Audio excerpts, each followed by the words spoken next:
So, of course, we have Donald Trump's posting of the Yeah. meme, I guess you want to call it, where the Obamas are depicted as apes. Yeah.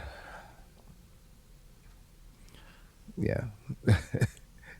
It's My the gift thoughts that on keeps on that giving. really go without saying. Preach, bro. Yeah, I'd say my thoughts on it go without saying. It's as clear as day what that is, and it's Man. yeah, Yeah. no, It's you it's can't call it bad. anything but what it is. Yeah. You can't It's call it anything but what it is. it's bad. It's and the sick thing is that it's predictable. I don't think any human being should be so predictable. I don't think this caught anybody by surprise. I don't think that anybody is, I don't know, pearl clutching besides the Republicans and conservatives themselves.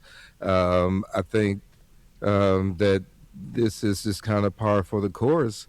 And I think this country, or at least I speak for myself, has become numb to Donald Trump's antics and things that he seems to see fit at any given point in time to throw to his base as red meat to keep them all ginned up and prepared to come out in big numbers for the midterm elections, is what I think. So, but heck, uh, who knows? I'm not a mind reader, bro. Well, I wanted to go ahead and take a look at a video clip here Yeah. that shows these are this is a black conservative podcast called Pop in Politics, and the hosts Mm, are these three black women that we see here, and they are conservative. Trump, not just conservative, but seem to be diehard Trump supporters, and okay. this is just a different perspective on what happened, or at least Hmm. what happened being what we're talking about with this meme that Trump posted. I just want to go ahead and let this play and comment and see if we can add some our own perspective to what they're talking about here. So let's get into this. So we had already a super chat who asked what happened. So President Trump is under fire today, folks. I mean, this thing blew up everywhere after accidentally sharing a cartoon video that portrayed several Democrats, including the Obamas, as animals in a Lion King style jungle scene. So it actually portrayed he portrayed the Obamas as apes, monkeys. So the media immediately rushed to frame this as racist, as dangerous, and they said somehow they connected it to the historic dehumanization of Black Americans. Here's the actual video that President Trump posted. This is clip 4. Initiated by a court order, the Michigan investigation team obtained forensic access to a DS200 tabulator, the machine that counts the votes. A Telit 4G wireless chip manufactured in Taiwan was discovered embedded into the motherboard. The voting machine tapes clearly indicate modem engagement and transmission of election data. Some of the anomalies that we noticed in the 2020 general elections, that 5 key states all stopped counting at a certain time in these key battleground states. These were all where the software, Dominion machines, ES&S machines were used, the Smartmatic, the GEMS software. So when the vote stopped counting, and this has been noted in other countries as well, President Trump was significantly ahead. When reporting and counting resumed, there was a massive spike occurred that favored Joe Biden.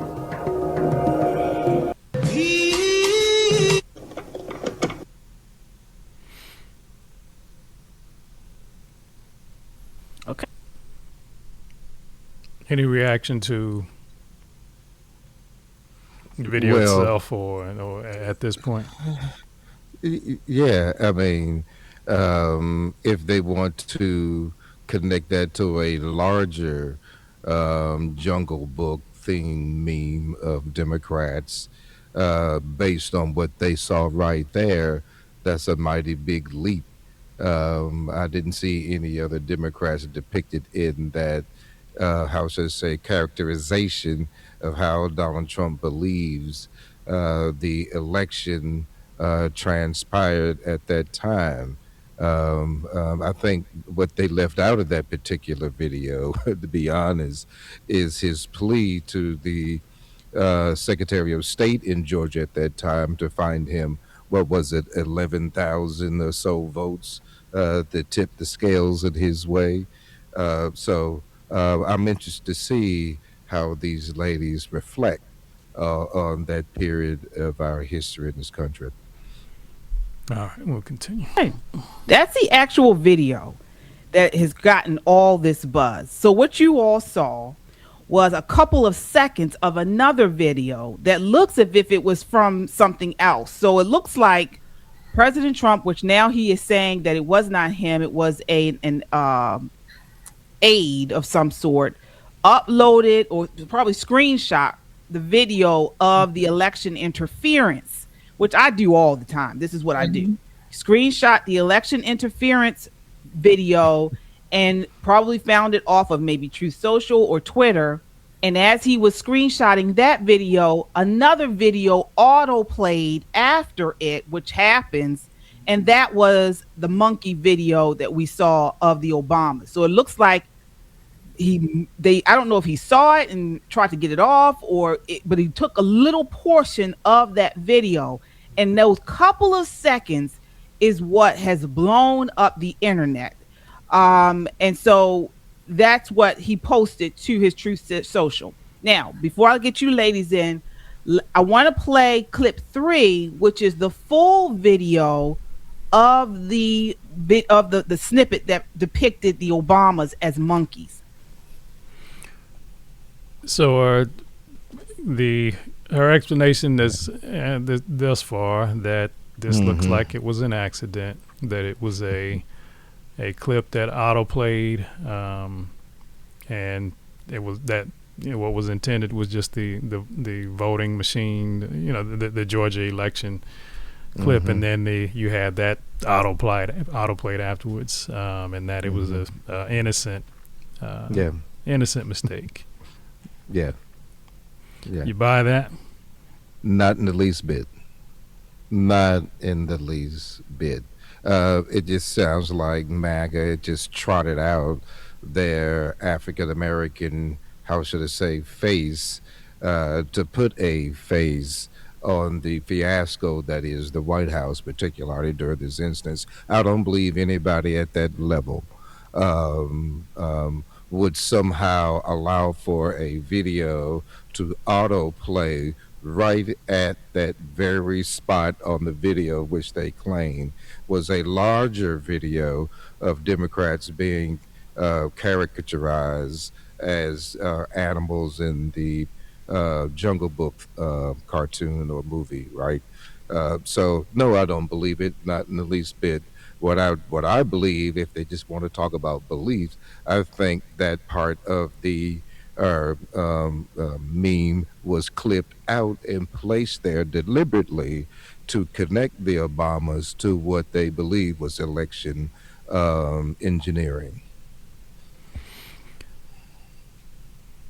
Whatever the notion is, if it's or the reasons behind it, if it's that it was an accident, that is putting your head in the sand. There's no way that anything that gets put on the president's Truth Social or whatever he released this is not looked at in its entirety, is not has at least, I would imagine at least 2 or 3 people look at this and sign off on posting it, if it's not from him directly himself, you know.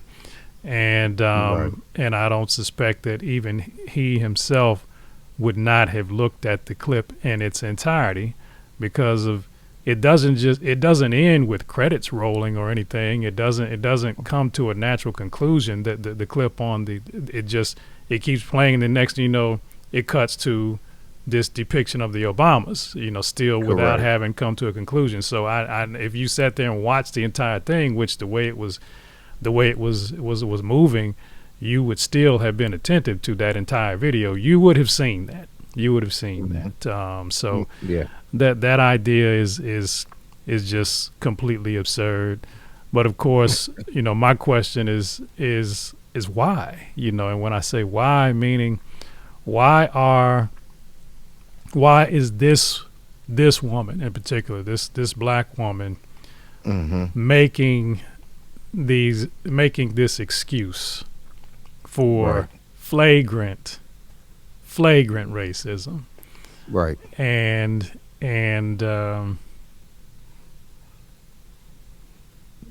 yeah, it's disappointing, man. It's disappointing because Yeah. Yeah. this is the reason why, or a reason why we are stuck. And when I say we, meaning African Americans in a position in the political party scheme where we have no leverage for practical purposes, because the Agreed. Democrats know that we're all in, and even with the gains made in black support for Trump, black folk are still overwhelmingly Democrat. The black support for Trump doesn't mean anything in the grand scheme of things numerically. It's not making a difference in states where differences need to be made, so it's almost irrelevant. And this way of thinking that this woman is, black folk who agree with some of the ideas that Republicans have and disagree with some of the ideas that Democrats have, but who are still very much black people in the sense that they look at themselves in the mirror, they know who they are, they know there's a history, they know there's a reality of race in our country, and don't want that to be ignored for the sake of politics or for any other reason. You see this, and that makes you say, you know what? If I have to choose, I'll stay here, because in my estimation, the Democrats are guilty of the same thing, and that thing being racist activity as well. But they hide in a way that it's not so obvious, and so it becomes something that people are not aware of, and that makes them feel comfortable supporting Democrats even when they find other parts of the platform unsavory. But the idea that you just have, given our country's history, the hundreds of years of slavery, the decades upon decades of Jim Crow, civil rights struggles, and even the racial shenanigans and the racist shenanigans that go on in corporate office buildings and in other facets of our country today. I'm not comparing them to the suffering that our ancestors went through, not in any imagine, but I'm just saying that racism is still a real thing that black folk deal with. For someone like this to say, we can throw back to an era that we all know what that means. We all know what that means. You don't depict a black person as a monkey. Right. We know accidentally. We all know what that means, and that's you'd have to have literally just got here today from some place where there's no knowledge at all of America to have this woman's position on this, and to make the excuses, man. It just, this is what keeps sensible, well-meaning black folk from becoming more involved in the Republican Party and creating some balance, which would then give us more leverage. So this is just really disappointing, man. Really disappointing. Go ahead. You're preaching, brother. You're preaching, and my question is, do you have to deny racism to be a black conservative today? Is that the litmus test? I'm not sure, and I'm trying to get a barometer. You know how I feel about this whole question of conservatism and liberalism and defining yourself in a way where it's clear. Um, and but I'm really wondering, particularly these ladies here. I mean, what's the end game here?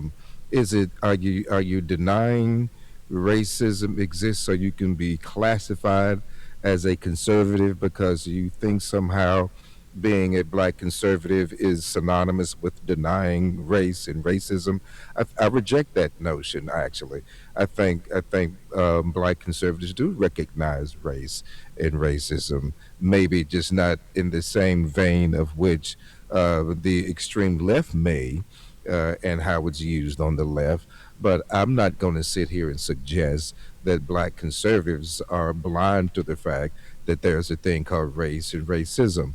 So, but this modern whole question of black conservatism, at least as these women are presenting themselves, and I'm pretty sure we'll give the audience a chance to hear more of them.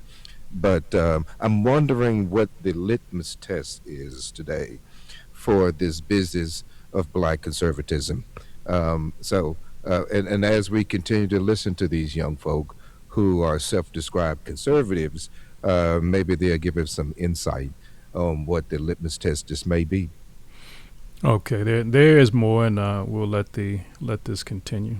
So that was a small clip that was attached, but this is the full video. So you can see we didn't play the sound because we don't want to get any strikes, but it's going to, this video is going to Lion in the Jungle. We, the lion reaps tonight. You know, that song from Lion King. So he has all these Democrats in the video with their faces on animals. It's showing that Trump is the lion of the jungle. You got every. Did you notice the little Groiper image walking at the bottom? So he has all these Democrats Look in the video bottom left, with right their there. faces. Yeah, there it is. Yeah. So you know what that's about. Yeah, of course. Flagrant of course. flagrant flagrant racism. Flagrant racism. And Okay. these ladies post that with of no knowledge of what's happening to them as Right. they play it Right. on their own podcast. Right. This is not some innocent. Let's just depict the jungle hierarchy Man, I of love animals you. where the lion is the metaphorical president, and then Man, we I have love wherever you want to fit, the other politicians there in the pecking order, what have you. This Brother. Groiper image right there tells you who's responsible for this, and you know what they stand for. Brother. And we have a black woman here. One, that we're going to listen to the other two, but we have this black woman here who is the host of a podcast that is just based on the host, and I take it that it's intended for a black audience, and trying to spread that. So this is what we Man. have here. This is what we have. Before you press play, let me just say right now, man, I love you. I love you. I love you. I mean, that got by me. When I watched it earlier today, I didn't even see that thing at the bottom, bro. And I just appreciate you so much for being so observant and astute and acute when you assess these things, bro. I just wanted to put that out there in the airspace, brother. I love Right. you for that. I appreciate that, man. But there it is. There it is. Yes, This there sort of it thing, your intuition tells you, this is not innocent. You can look at this and say it is not innocent. So even if this Groiper image was not there, you know that whoever made this is not innocent. But this is just a confirmation to let you know, Yes. it's there you go, right there, right there. You go. Well Right there. done, brother. There's Well there's your evidence if you just have to have it. So My man. My This is man. on animals. It's showing that Trump is the lion of the jungle. You got everybody in here. You got people as pigs. You got people as elephants. Of course, President Trump is the lion. That's who's at the little bottom? Hakeem Jeffries is a Right. I mean, you got the lady from The View, Whoopi Goldberg. You have some white people in here as well. It's a mixed mash of people that he has put their faces on animals. But again, the thing he actually posted was the first video we showed, which was the election interference video. And then again, it looks like it's not even a couple seconds, was the beginning of that jungle video. All right. So, again, before I get you ladies in, I want to, just set the scene. So again, up front, the cartoon. I'm gonna tell you what you saw. Okay, let me set the scene. Let me set the context. You were spot on. What is this lady's game to not even allow these people, her guests, or the other co-hosts, to share their their opinions without her setting the stage? She just had to lay out the buffet for these ladies to begin to eat from. So will we hear an original thought from these ladies? I guess we'll see. Was it a smart move? No. Was it clumsy? Yes. But my question for you all is, was it a call to slavery? Was it a denial of Black humanity? Was it invoking centuries old racist ideology? Okay, before you ladies sound off, let's get the response of some other conservatives. So this is image one, Mary Milben. Let's see here. So she is beautiful singer. She has sang for President Trump multiple times. She is a conservative. She said the president's Truth Social post of former President Barack Obama and First Lady Michelle Obama is the most racist and offensive post I have ever seen. It is completely beneath the American presidency, and most importantly, it is opposite of the spirit of God. It is rather the spirit of Jim Crow. Okay, so here we have someone who I presume is a conservative, Black, and she at least sees this for what it was. So we do there's one. At POTUS, Black America is America. Take it down and do better. All right. So he has deleted it. This is image 2 of Tim Scott. He sounded off saying, praying it was fake because it's the most racist thing I've seen out of this White House. The president should remove it.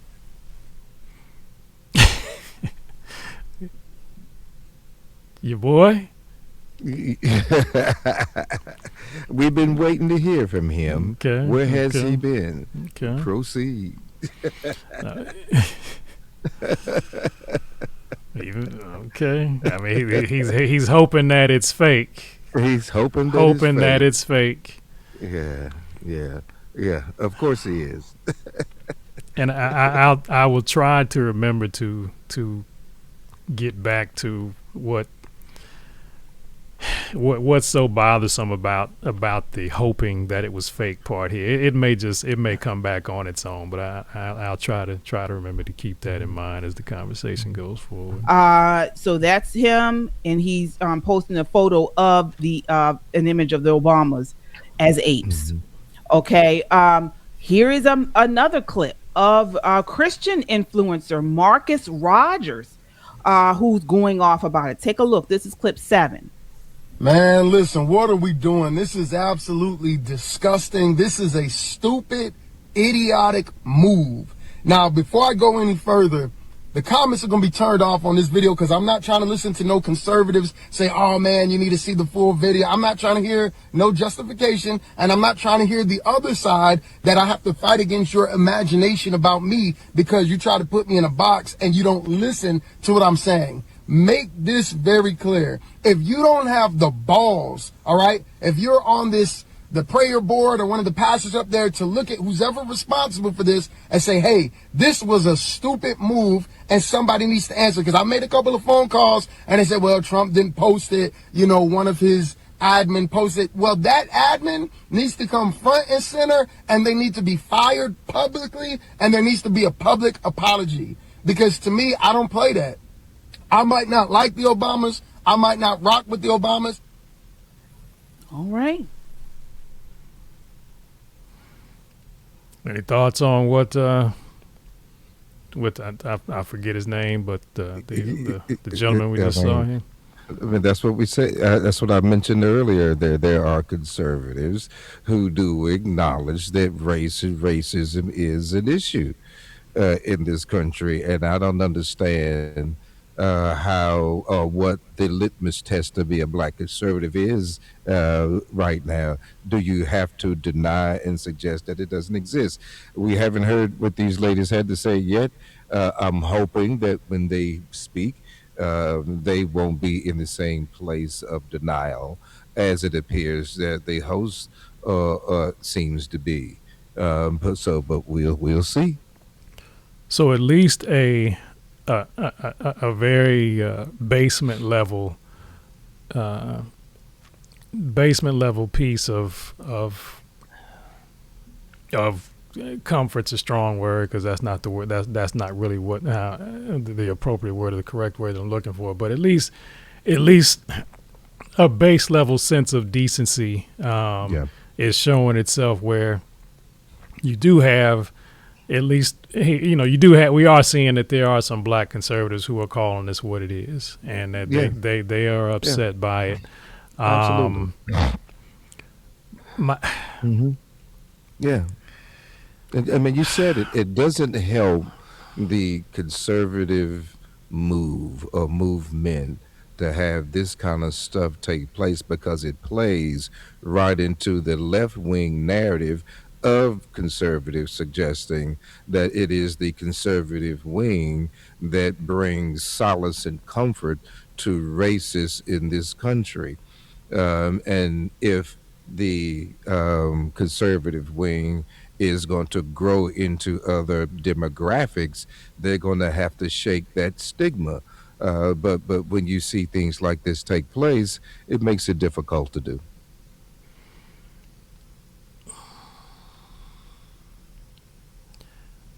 Although I do appreciate seeing that there are black conservatives who are voicing their displeasure with this, black conservatives with platforms. Mm-hmm. I just, when I say I wonder, it's not that I really wonder, because I don't. I know why, but the question just comes to mind as to, is this what it takes? This is what it takes to get you being black conservatives to say, this is what we're dealing with here. This is what we got. This is what we voted for. This is what it takes. Something just this absurd and this open, this flagrant, to get folk to say, wait a minute, you know what? Nah, this is the things that they've just said. This is what it takes. Now, you can, I haven't, and maybe I just haven't dug enough, but I haven't seen black conservatives being upset about the erasures of history, right? And all of the white supremacy that represents that. I haven't seen any outcry over that. I haven't seen that in any accusations or any "we've had enough" or "Mr. President, don't do that," etc. over that, and that's worse. That's worse than this. Yeah. And this is bad enough. This is bad enough. But that's a wrinkle. That's a nuance. That's something that you can hide behind some some agenda that for the purpose of saying, well, we're trying to bring the country together, and we don't want to show the worst of ourselves, and this, that, and the other, and we're all Americans. We need to get behind yada yada yada. You can cloak the erasure of history and the de-villainization of villains under language like that. Yeah, come on, bro. And that's that's more racist and more wrong than this by far. Yeah. And folks, this is what it takes, man. And it's unfortunate. It's unfortunate. It's unfortunate. You know, I consider myself an independent. I think we already hashed that out. And I'd like to look at, you know, the entire political spectrum. And I'm not so. This is what we talked about our last show. How can young people that we have in our classrooms, bro, ferret through this fog of what black conservatism seemed to be, with people like this distorting the truth so much?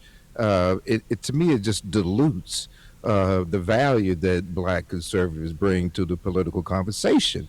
And I think it demeans the black conservative position when we have people like this online, and without even the good sense to acknowledge what is obviously wrong. But just like you just shared, there were a couple of conservative influences that did speak to this. So, I mean, there's an awful lot of work to be done. That's why I love this show that we do, because we shed light on this from multiple perspectives without shoving our views down anyone's throat. We take the time to analyze and review these things as we share our opinions online. So I'm not quite sure if this is just simple grift like we shared the last show. Are we seeing grift here? And who is she affiliated with to be so timely with this broadcast on this topic, and to take the position that it appears that she's taken? Is there some money involved? Who knows? The other two women do give their opinions or their thoughts, and let's go ahead and see what they have to say here. So, ladies, want to get your reactions. I'll start with you, Nicole. What do you think about what happened? You know, it's tough. It's a tough situation because here are some hard, inconvenient truths. A lot of people are participating in politics now who simply do not have the stomach for it. Politics is not a nice game. It never has been, and it's definitely not ever going to be. You're going to be called some dirty shit. Some things that don't even match, some things that don't go together. We talked about this when the ICE agent was called a house nigger, but you didn't see people taken to the street claiming slavery and Jim Crow and all of these other things. Mary Milbean was right. We should expect more from an American president. I just wanted to stop this real quick because I wasn't familiar with an ICE agent being called a house N-word. Yeah. And the thing is that, and this becomes you talk a lot about young people and how can they put their thinking caps on and navigate through all of the confusion that we're seeing here politically, and this is just an observation on my part here. Right. So this woman first starts out saying that, well, this is tough, and trying to make sense of this here. It's tough. What's tough about it? What's tough about it? Well, if politics is a dirty game, and you got to get used to being called. You got to have thick. All the things that she just said. Okay. Yeah. There's certain things that we know that you do not say that are so insulting, so disrespectful, and there's certain things that you don't do that are so disrespectful, so insulting, that those are off limits, even in the dirt that politics is played in. Correct. Depicting black folks as monkeys is one of them, and I imagine that it's hard for me to imagine that she doesn't know that, but she has to come up with something. She has to come up with something, and it's again the question is, well, I know the answer, but the question just is not so. It's not like, well, why? It's more like, why, and yeah, to say, well, okay, what you don't do, young people, and young people, old people, what have you, is that you can't say, well, because somebody else got away with something, then I should be able to get away with it also. No, you were both wrong. You were both wrong. For whatever reason, that person didn't get called out. They're not suffering the consequences. They didn't get convicted, but they were still wrong. So, and what that applies to is, come on, brother, to say, well, nobody was upset when they called the ICE agent a house nigga. Okay, well, people should have been. People most certainly should have been. You used the N-word towards a black man. Folk ought to be upset about that. But the thing is that we're so, and this is why I say both sides are absurd. Both sides are absurd. Yeah, both are absurd. And so I'm just like, don't fall into that trick where it's, what my guy did should be diminished because nobody said anything about what your guy did. Right. They should have. So no, you don't get to get away with it like that. They're both wrong. They're both wrong. Yeah. And the sad thing is, I don't think she believes what she's saying. I really don't. Because just like you just shared, her initial statement was, this is hard. And you're right. What's hard? To deny what you saw? Is that the hard part? I bet it is very difficult for you to deny what you saw and to come up with the explanation that she did. So I'm pretty sure that was some serious gymnastics. We should. But this was not his post. It was reposted. And he has a team that does that. And the person responsible for making sure that things are right did what a lot of people do. They watch maybe the first 15, 20 seconds of a post and just assume the rest of it is good. Assume that nothing else happened. You can't do that when you're speaking on behalf of the most powerful person in the world.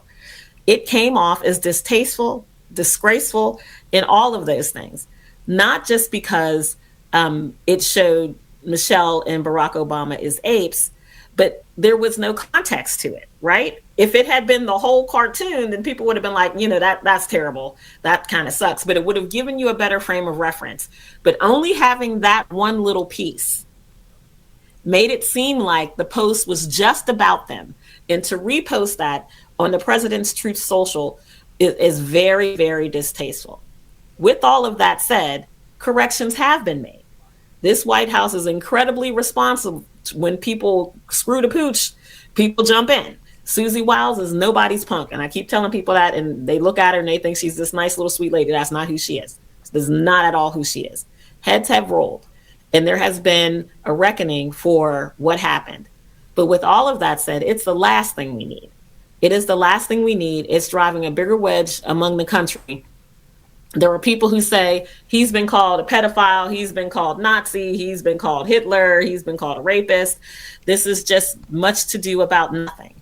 It's very different when the most powerful man in the world seems to have an animus that's not just, I don't like Barack, I don't like Michelle. People have called Michelle a monkey, they've called her a man, they've called her all kind of things.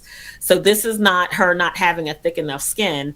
This is Black people saying, why do we have to keep going there? So I see both sides of the argument. I would just like to say that I'm glad that he took it down. I'm glad that Mary Milbean made several posts about how she feels about this president, and glad that he's got his act together and this is not the president that she knows, and glad that the staffer got fired, because this is not who we are. And it's a black eye for everybody in the party, not just the president. So it's she's in agreement with the first woman that spoke that this was an accident. Okay. Mm-hmm. Yeah. Let's hear from the third one. And that if trying to make an excuse for what makes this, and it's fascinating because she knows better, but she has to, as you said, use some sort of gymnastics to just try to get some sort of justification that works for what she represents. But she can't, and gets twisted and keeps coming back to it. And so to illustrate that, what I mean, an illustration from what she was saying is that, okay, if you had seen the whole context, then you would say, yeah, that sucks. But at least you would have a different frame of at least you would have some context. It's like, okay, bro. Okay, all right, all right, okay. I'm glad he took it down. Okay, but oh well, he did put it up though, right? I just want to say I'm glad he took it down. Okay, but we're not going to deal with the realities of them putting it up, because a staffer got fired, heads rolled, this and whoever this lady is, you can't. Okay, well you know what that's called, Bank, good old fashioned scapegoats, right? So that's and my question is, how does she speak in such a way as a matter of fact? I mean, is she in the room? Right, yeah. This was an accident. Yeah. I mean, who got fired? What was the staffer's name? Who fired him? I mean, you got all this information, but you're telling us nothing. But what inside person does she have at her disposal that tells her that heads are rolling? How does she know that? Who told her that? Who DM'd her and told her these things? And it's always troubling when you see folks present themselves as insiders when we know very well that they're not. Give us a break. What, did she have some kind of Yankee White secret clearance or something to have access to these people? No, that's crazy. All right. Shelley, what are your thoughts on what has happened today? Okay, so I wrote down a few little points I want to make. Number one, is this racist? I'm going to answer that question because people have asked me all today. I know it's out on social media, and I want to go on the record. Yes, it is racist. It was racist, okay? There is no way in the world you're going to get me to say, oh, it's not racist, or I don't see what I see. That's one thing, number one. Number two, do I think President Trump is racist? No, I do not. The meme was, but no, I don't think President Trump is. Number three, on our side.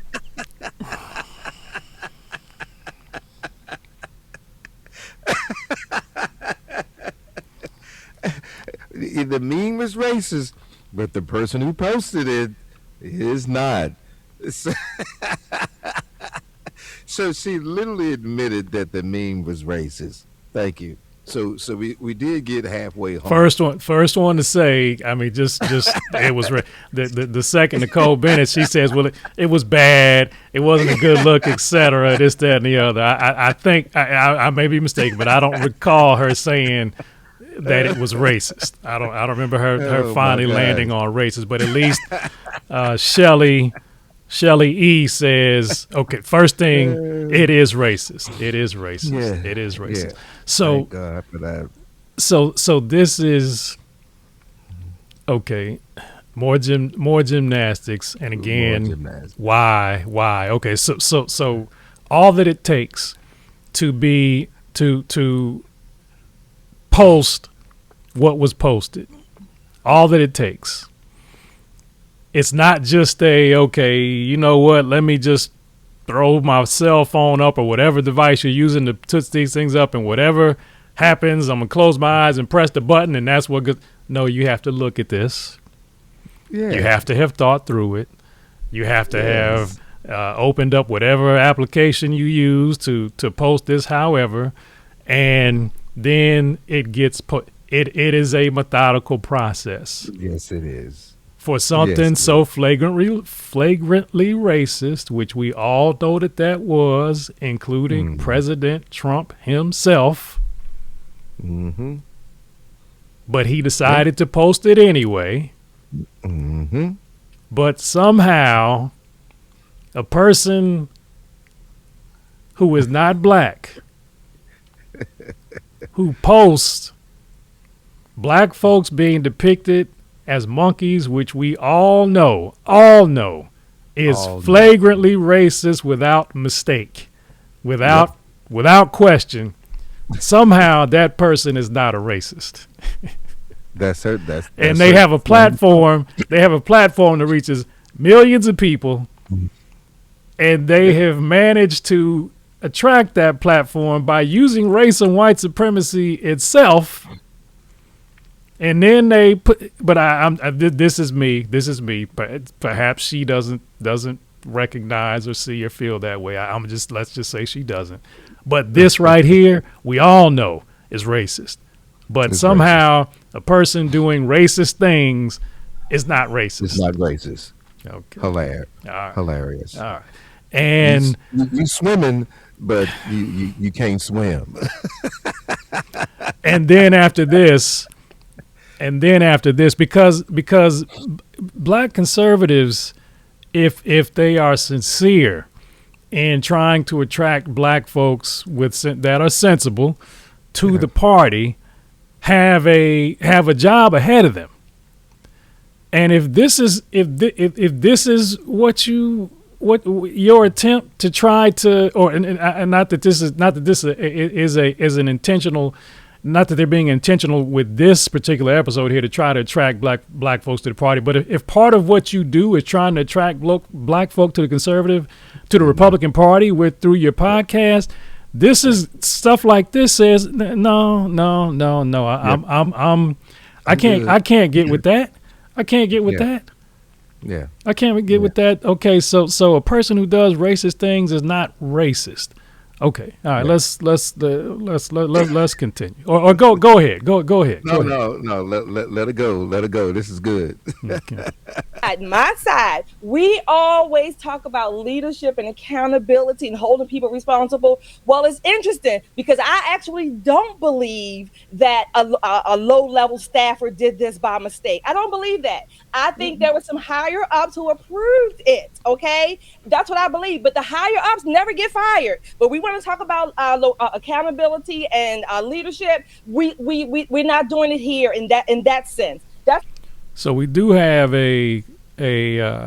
she is contrary to the popular belief that the other two had, that this was something done by a quote unquote lower level staffer, and perhaps even by accident. She says no, higher ups approved this, etc. And no, she says she said she believes. She believes. Right. Unlike the first person who, I mean, this is completely either they hadn't, Nicole and Shelley hadn't communicated with one another because, or they're not being transparent if they did, because Nicole says a staffer got fired. So, Right. to me, that suggests someone who is not a higher level person. Correct. And Shelley says, well, and that suggests that the staffer is the one who is responsible for this, not higher level people. That's what at least going with Nicole. But then Shelley comes, no, Yeah. she believes that it was higher level people, not a staffer. So they're struggling, man, to make sense of this. And the thing is why? Number 3, I don't even know what number I'm on. Number 4, this is one of the reasons why people say they don't trust black conservatives, Republicans. The public, I'm saying by and large, maybe social media, they didn't even really trust that we could be fair and balanced, quote unquote, to use a phrase, that we would be fair and balanced, that we always deny, downplay anything that's racist or whatever. Did I vote for Barack? No, I did not. I saw the whole Lion King, the whole video. I love the Lion King as a play, as a movie. Love it. Okay, so that's not even the issue. I even call politicians asses and donkeys and jackets. Have done that many times, and guess what? I'll still do it again. Okay, but this was a racist meme. I also thought about it from this perspective. If a Jewish negative Jewish stereotype was on there, anti-Semitism would be screamed from every corner of the United States, if not the world, and rightfully so. They would. So I don't even know why we're playing these games. Oh, you didn't see what you saw, or he didn't mean, or whoever the he is didn't mean it, whatever.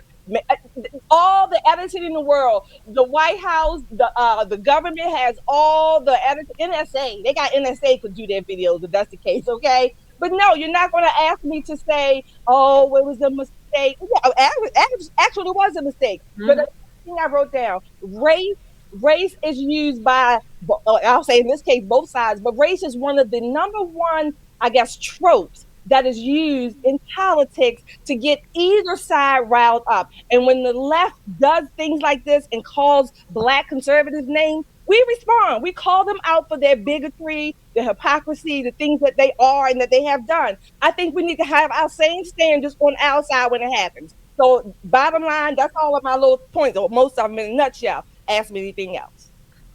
All right. All right. And she speaks with great authority, and she's trying to have a cake and eat it too, and that's her position.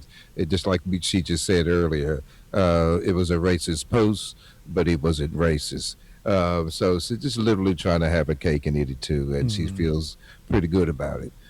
So God bless her. Let's see. So I'll give my response. Okay.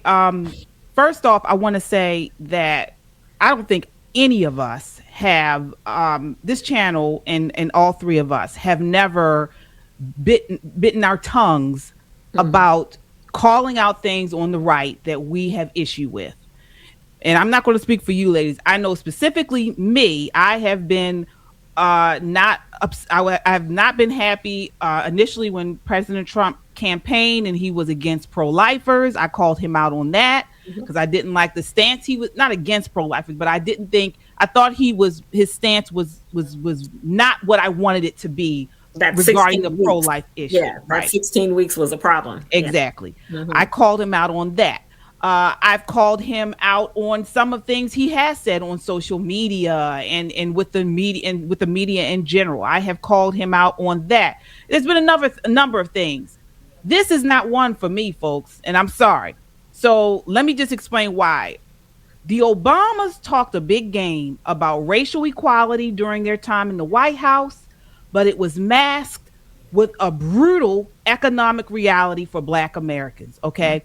From 2009 to 2017, the overall economy clawed back from the Great Recession, but Black communities got hammered hardest and recovered slowest, okay? Unemployment spiked, poverty lingered, incomes barely budged, and wealth, that was absolutely obliterated, all right? The racial wealth gap ballooned to levels not seen since Jim Crow. So when Democrats whine about Trump's going to put us back in Jim Crow, you literally were living in a Jim Crow economic conditions under Obama. All right. That's not. Bro. I'm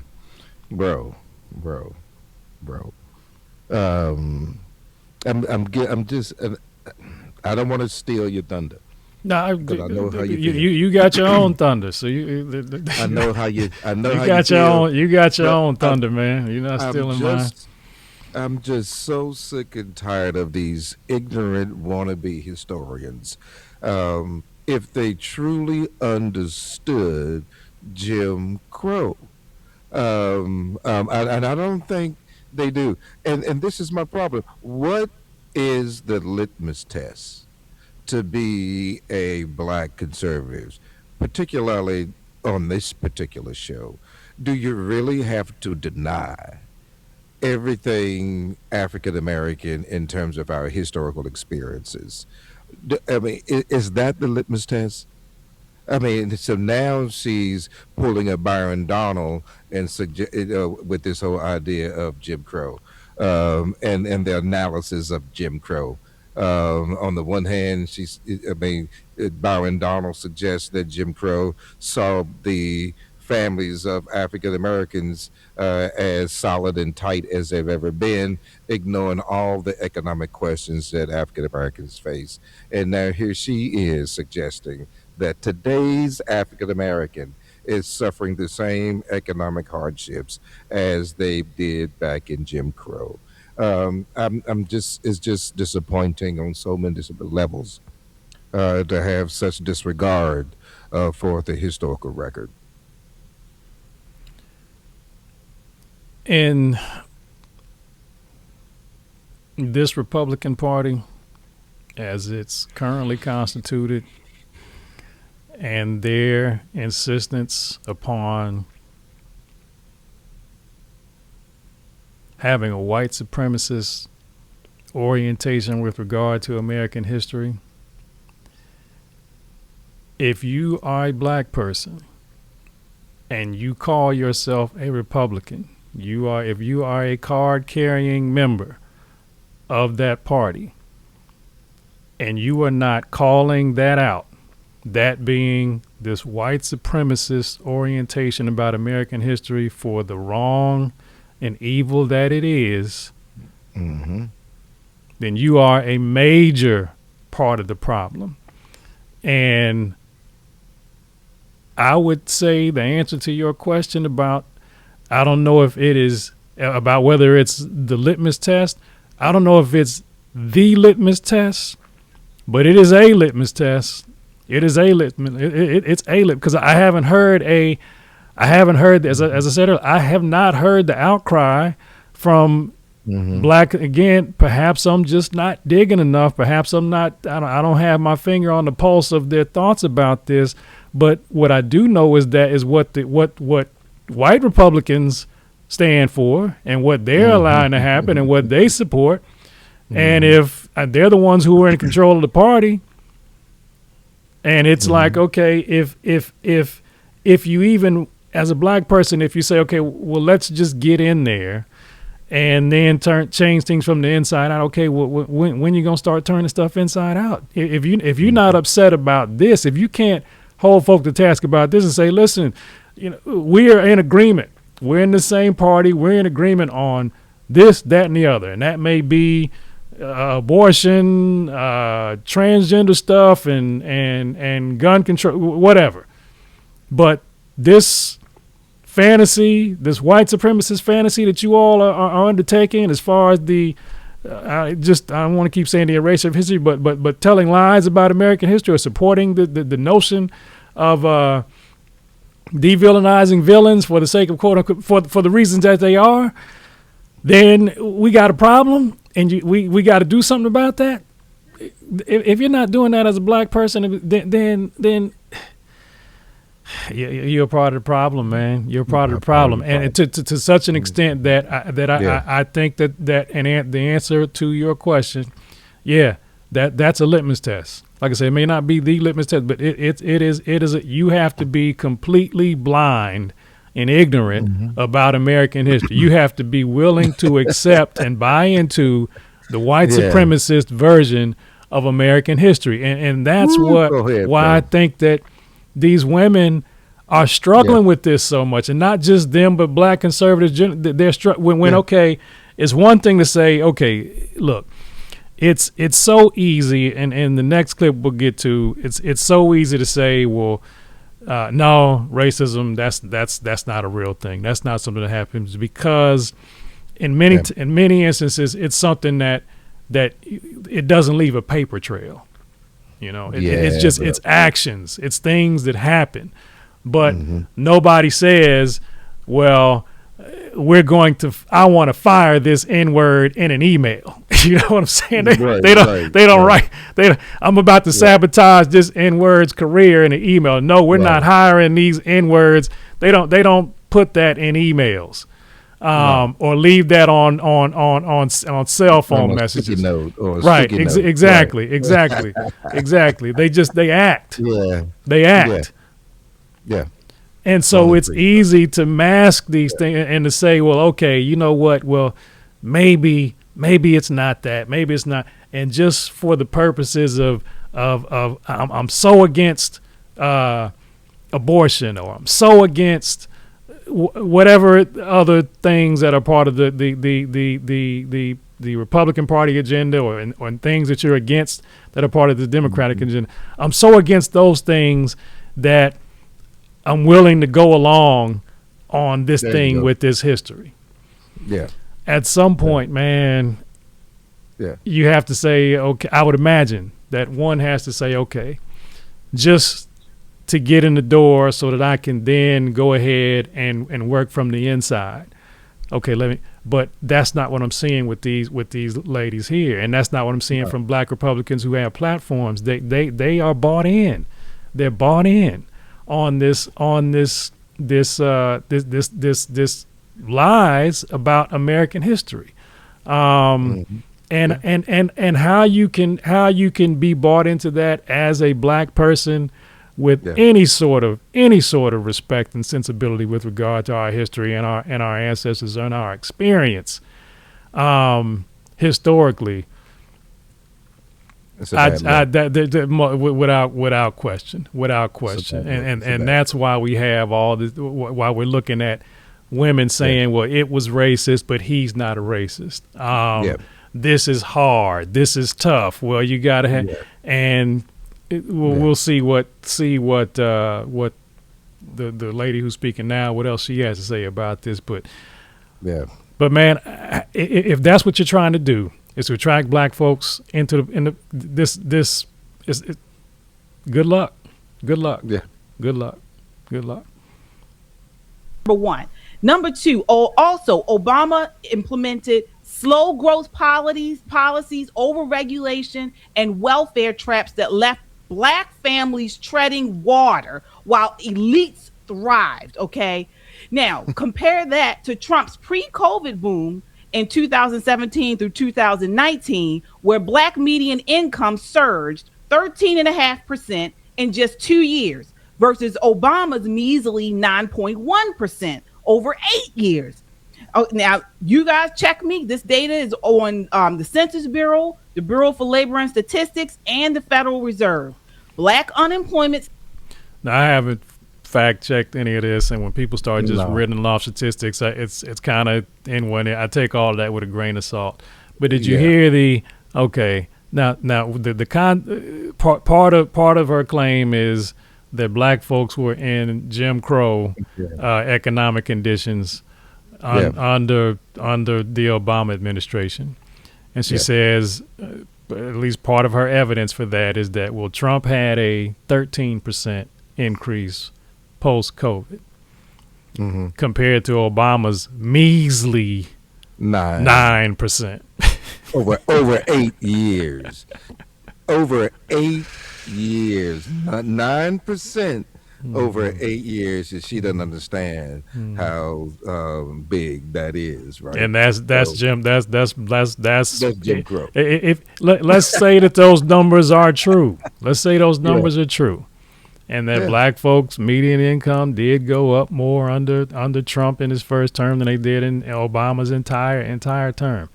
Are we talking about Jim Crow? Yeah. We talking about Jim? We gonna compare that to Jim? 9% increase to Jim Crow? To Jim Crow. And it's for one, like I said, we already established that's a ridiculous, absurd, ignorant comparison to begin with. Yeah. Now all we're doing is just letting her speak for herself and how she arrives at that.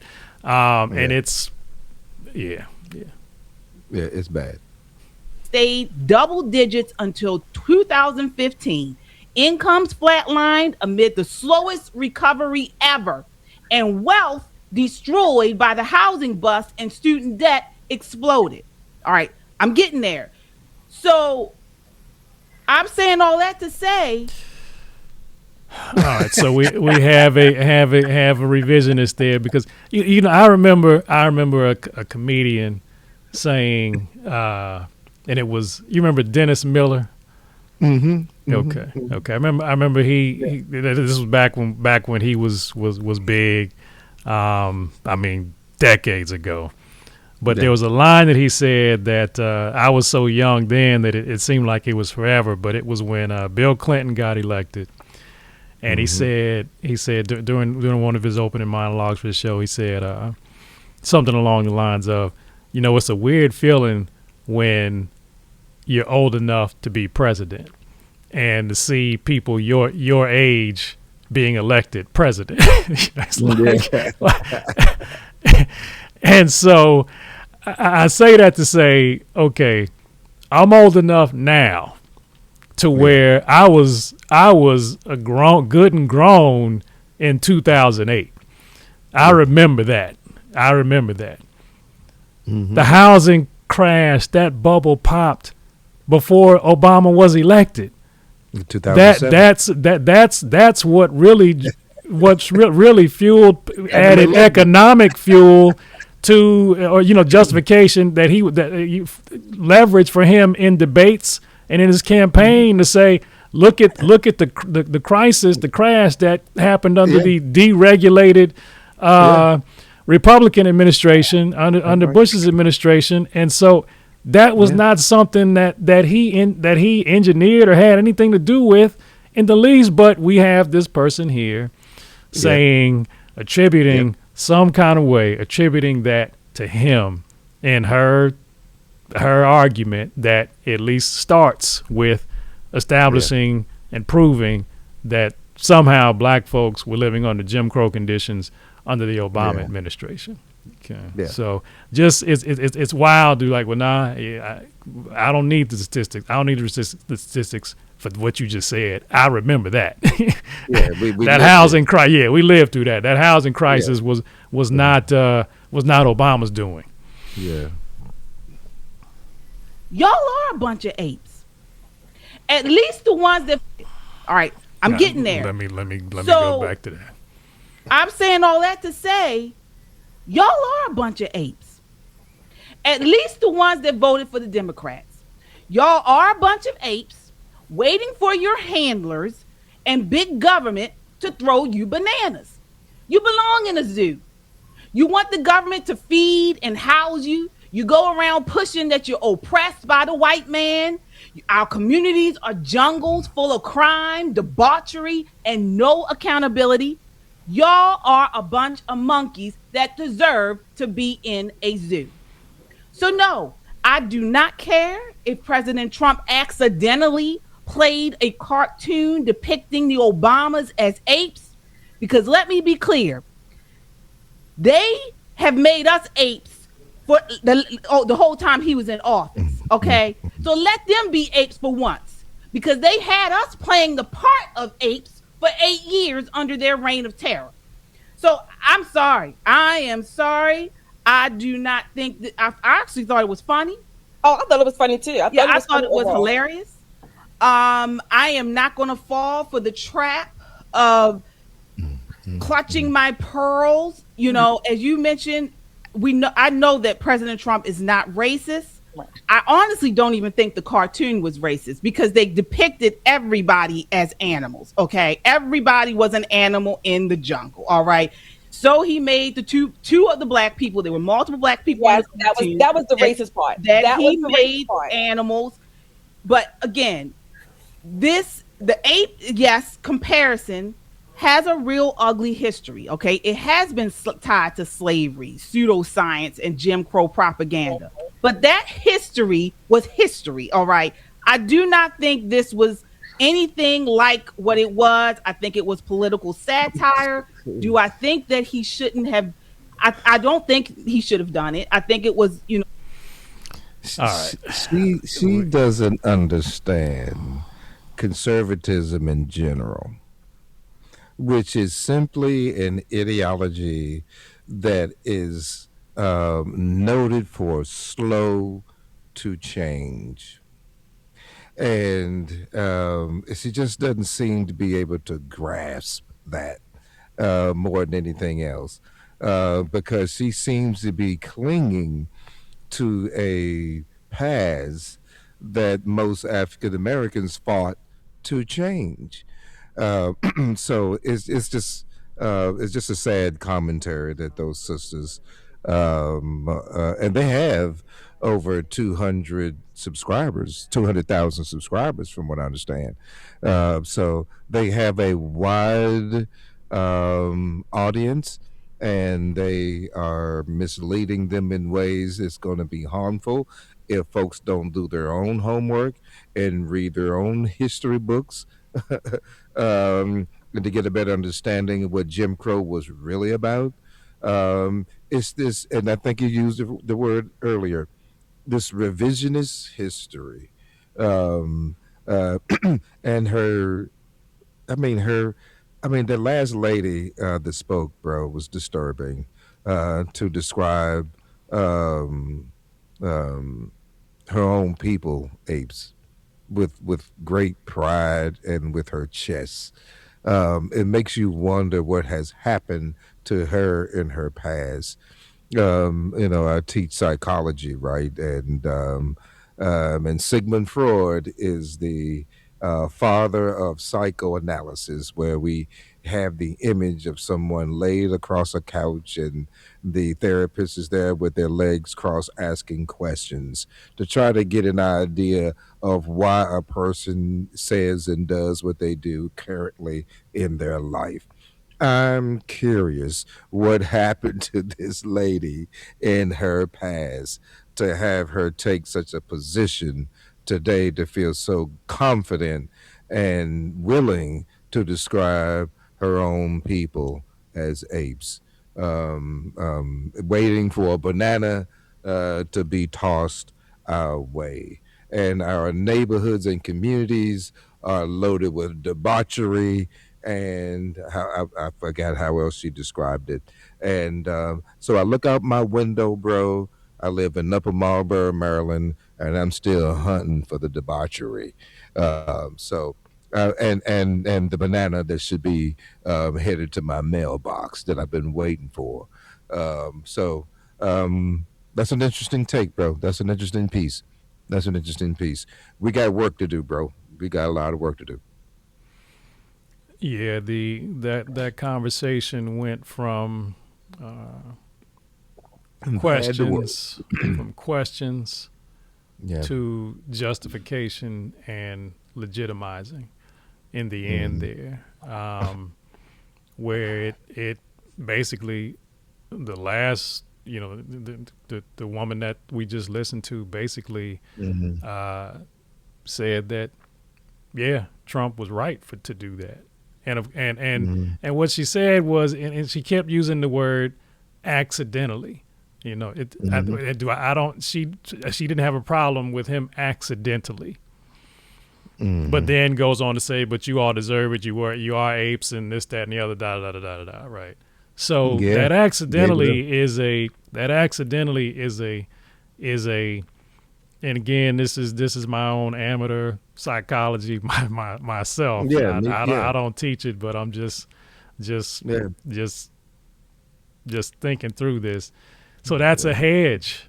That's a blanket that you have to cloak yourself in to be a black person in the Republican Party. You have to say these things that you have to cover things with accident, even when you are speaking about what we all know is intentional. It's an accident. You hear that's the party line. That's what you hear white Republicans say about obviously flagrantly racist things that happen all day long. It's an accident. You're misinterpreting it. That's not what it means. But what about? That's what you got to do if you want to be a part of that party, man. That's what you want to be a part. That's what you have to do. You have to do that. You have to do that. Yes. You have to do that, and that means that it's you're not playing this game the right way, and you are turning yourself inside out as a black person. You have made almost the ultimate compromise. Almost the ultimate compromise. And that's just absolutely ridiculous. It's absolutely it's absurd, ridiculous, and it's sad, man. It's sad. It's sad. It's dangerous. the adjectives could go on to describe what that is. Yeah. I wanted to go ahead. We do have a couple folk with us here. As always, thank you for joining us. And I want to show some comments here. D. Green says, yes, apparently that is what it takes. And yet for some, this ain't even enough. D. Green, appreciate you. Appreciate you, man, as always. What's up, brother? Yeah, he says, what's tough about any of this? Yeah, exactly. Yeah. How swayed, SW, how sway. How was this an accident? Let the record show that this is consistent with a pattern we have seen from this administration. Well, you know what sway means, Bank? No, I'm not sure. How sway? Yeah, man. How sway. No, you had to break that down for us. Okay, yeah, D Green, let us know what SWAY means. Let me see. Okay, y'all making good points tonight. Cooking with hot grease. Appreciate you, brother. Yeah, we try, man. We try. What about the actions of this current administration? Those are and have been far more damaging than this Truth Social post. Now that's an excellent point. D Green, I appreciate you bringing that the actions. Yeah. Look. Yeah, bro. There's probably not an email or a text message or a voicemail saying a big part of the motivation for these federal government layoffs is to put all them black folks in Maryland and in other parts of the country that have worked their way into the middle class through education and hard work and all those other things, to put them out of jobs, to jeopardize their financial situations, and basically wreck their families. There's not an email about that, I don't suspect. No. But the history student in me and what my eyes see. Come on, brother. You on fire tonight. That's part of it, man. That's the reason for it. That's the reason for it. That's what that was about. That's what that was about. And the history student in me knows, not because I'm making it up, but because the historical record bears so, that folk will sacrifice some of their own folk. They'll sacrifice some friends and family. For the purpose of hurting some other folks. So what that looks like today is, hey, look, if we have to shut down an agency and agencies in the area that employ X amount of black folks, a lot. And if that means there's going to be some white folks that lose their jobs too, okay, fine, whatever. There we go. But there's no email about that, man. There's no email about that. I don't suspect. No. But I know what my eyes see, man. I know what my eyes see. You know, I know what my eyes see, and that's part of why I'm so thankful. So thankful for my interest in history, man, because it's a teacher. It's a teacher. It's a teacher. Sir. Yeah, it is a teacher, and I am a student still that only knows a little bit, that knows very little. But I thank God for the little bit that He has blessed me to know, and I pray that He would bless me to continue to study and learn more. You know, but what I have seen thus far, it lays this out. That's old news right there. Old news. We got WGJS1GI. Democrats recovered our economy after a recession. How about that? They usually do. How about that?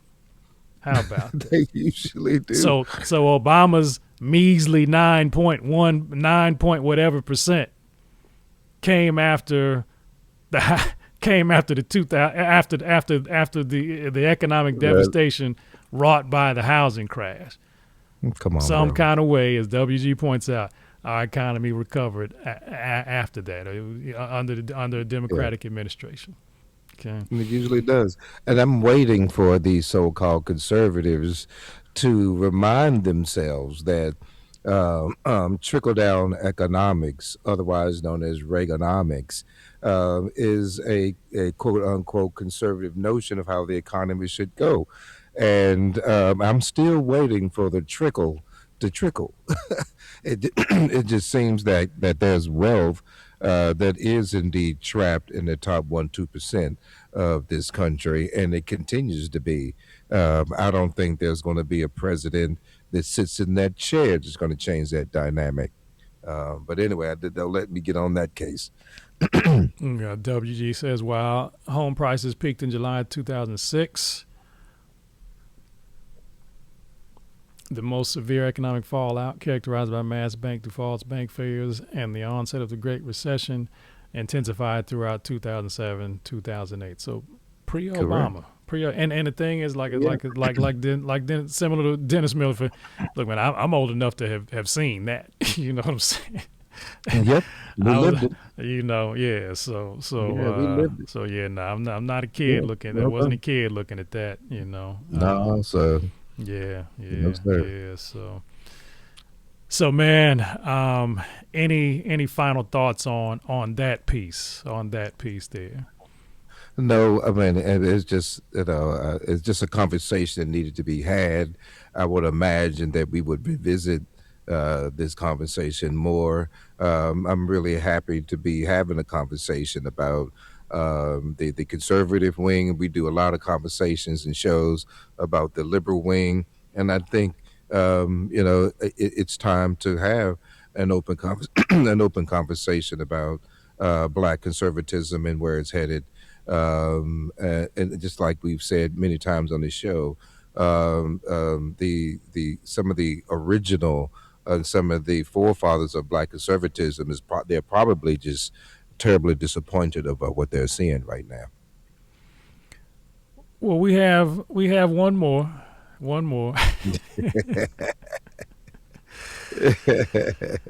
Oh man, this is a not a new age. Well, Sort of. Well, no. let me see here. Yeah. We have some more comments. Let's Yeah, get. I let's want to hear. get those in. Yeah, here. yeah. D Green, self-hate is real. Yes, No no doubt. doubt.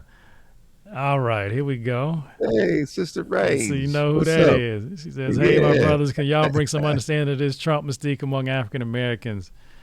How? What do they stand to gain economically, politically, Oh my socially?" gosh. I think we've hit it before with this whole social media question and the way you can monetize your brand on social media and earn income. I do. This is just my opinion. I do believe that there's an awful lot of grift involved. I don't believe that half the people on these platforms truly believe what they're saying. I think they know how to work the algorithm. And I think this is why we're seeing what we're seeing. The more outrageous things you could say as an African American, I think that's going to draw more clicks and views to your platform than it would normally have. So that's just kind of my take. I think that this is a great question, and I'm gonna answer this, and Yeah. I want to provide an answer, but give me the benefit of thinking through this in real time here, so to speak, Yeah. Miss Raines. But I think that I know what you mean when you say Trump mystique, and I understand it, and I think what it is that it's really the Trump mystique is really an anti-democrat. It's really an anti-democrat stance, and it's a not just an anti-democrat, but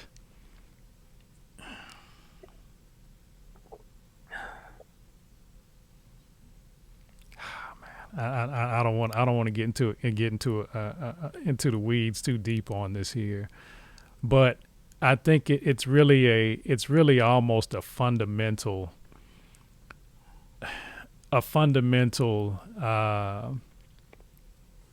motivation behind this, and this is going to make this is going to make Trump sound better than this is going to make it sound better than what it actually is. But what I think Trump represents, at least what he did represent,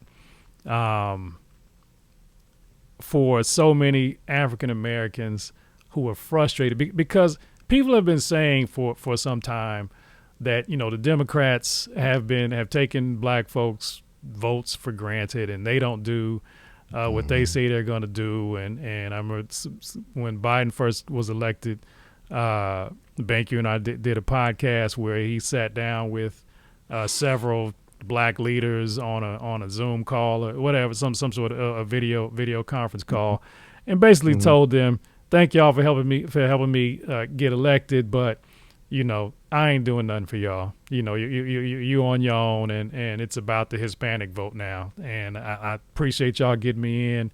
I'm gonna nominate a couple black folks, and I'm determined to get a black woman on the Supreme Court, etc. But that's about all I got for you. You're on your own." And I think that black folks, like say for instance myself, I'm a conservative, but I'm not a Republican. Okay. Not a Republican, but I am very much conservative, and I think that most black people are, and I think that the Democrats in particular at that moment in time, coming out of the Obama, that yes, I think the Obamas led the Democratic Party into some untenable positions that just don't jive well with a lot of black folks, and especially a lot of black men. And it put us in a very difficult position to where it's like, okay, look, do I support the white supremacists who are flagrantly white supremacists, or do I support folk that maybe they are, maybe they aren't? I don't know, I'm not sure, but at least they're talking good. And there's a history with them that's new and that's recent in our families. And I may not be making sense here. My mind knows what I'm trying to say, but like I said, I'm working through this in real time. And I think that Trump represents a sort of freedom of speech and saying what you feel that represents what a lot of men wish, and a lot of black men wish that they could do on the regular, on the day to day. Remember, Donald Trump was, if you listen to old, I was looking at a video that I was thinking about for our podcast that involved on Tupac Shakur, back when he was relatively young in his career, actually, as a matter of fact, talking about, I'm trying to get that Trump money and black folks used to have a lot of respect for Donald Trump. Okay. And he was the poster boy for what folk were trying to be in terms of the money that they were making, and so, and when he did The Apprentice, he folk didn't have no problem with it, et cetera. And then it flipped, and what he's done is taking advantage of fear, but he's a different kind of politician that in many ways is a breath of fresh air. That is a metaphor, but I mean metaphorically speaking in the most in the very loosest sense, very loose sense, where it's like, okay, here's a dude that's doing and saying what we wish we could do and say, just saying what's on his mind.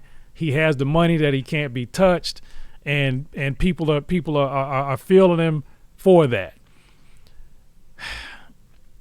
Ms. Raines, that's what a whole lot of men wish they could do and say and be like. Not be like him per se, him the person, but to be in positions where they could say what they want, where they got enough money to be free to say what they want, and do what they want to do, and not walk around having to watch their tongue, and just all the things that can come with that. And that's what I think the mystique about it. And some people said, look, they're willing to go all in on that because it's different. The Democrats got you scared to say there's something wrong with a dude calling himself a woman, and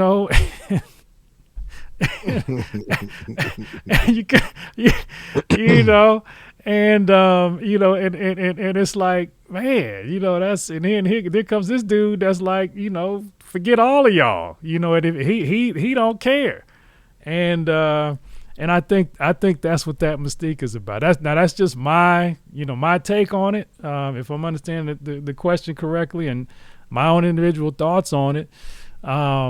I'm not saying I'm writing any of that down. I'm not publishing any of it as officially. This is just all my just quick thoughts on that.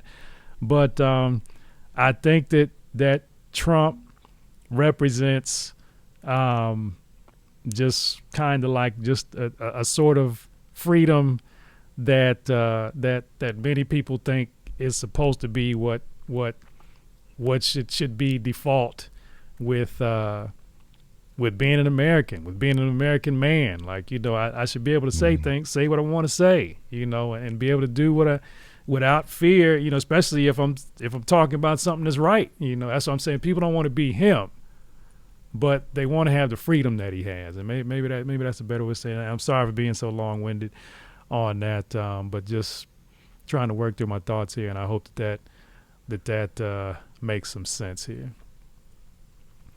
Let's see here. Srain says these women need to go back to school to be re-educated about Black history because they obviously missed several classes. See, now that Trump's already stated his plan to be a dictator. His plan is in motion. Now, see, here's the thing with that. They did go to school, and they ain't learning. They ain't learning this. Going back to school ain't gonna help. Going back to school ain't gonna help because they most places you're not learning it. Most places you're not learning it. See, it says a racist is defined as a person who believes one race is superior to another. I don't care in what context this means position. Only a racist posts racist things. No Preach. Doubt. No doubt. Preach. No doubt. D. Green going forward, giving blatant, outright lies told by this administration. We'll need to question even the statistics they share going forward. Even Fair Chair Jerome Powell has had the correct job market stats. Come on, brother. Come on. There you go. There you go. And I read a statistic not too long ago where it said 90% of influencers on social media who present themselves as experts are wrong about a little more than 50% of the time. So it's no doubt that D. Green hit the ball out of the park. How about that? WG, Trump mystique driven by his image as a symbol of wealth, his brand of unapologetic masculinity, and a perceived alignment with those who feel persecuted by the system. Yeah, otherwise known as reverse racism, right? So they've been persecuted by the system, and they're making the same claim that African Americans have been making since 1619, that we've been persecuted by the system, and they tell us that the history is wrong, it shouldn't be taught, it should be erased, that there has been a people who have been persecuted by the damn system. But now we got a new group somehow persecuted by a system that doesn't persecute people. Okay. Whatever. All right, now just for exercise, let's walk through this here, because this in a sentence gets at what took me a while to get to here. Okay, and I'll just work with me on this here, Bank. Would you like to be wealthy? Of You might course be I'd like to be already. Okay, wealthy. you might be already. I don't know. I don't mean to be in your pocket. It's all, you might. it's You all might be. relative. Are you Yeah, of okay? course. And I likewise. Are Yeah. you unapologetically masculine? Yes, I am. Likewise. Are you in alignment with a group of people or persons that feel persecuted by the system? Yep. Likewise. Yep. So I think we got Bink Mystique and Skip Mystique as well. So based on this, and I think this gets at what I was working through here. Yeah. It makes sense why these are all things that people aspire to, and for good reason. Wealth, being unapologetic about your masculinity or femininity, I would imagine for women, but we'll just stay with men here, being wealthy and being unapologetic about your masculinity, and being aligned with those who feel persecuted by the system, and in my instances, black folks. Okay. Black folk. Yeah. So it's like what is wrong with this? So I can see how folk could say, you know what, I'm down with this. I'm down with this, and I'm going to take a chance on this dude, and that's what that mystique is about. But the problem is that the political parties are so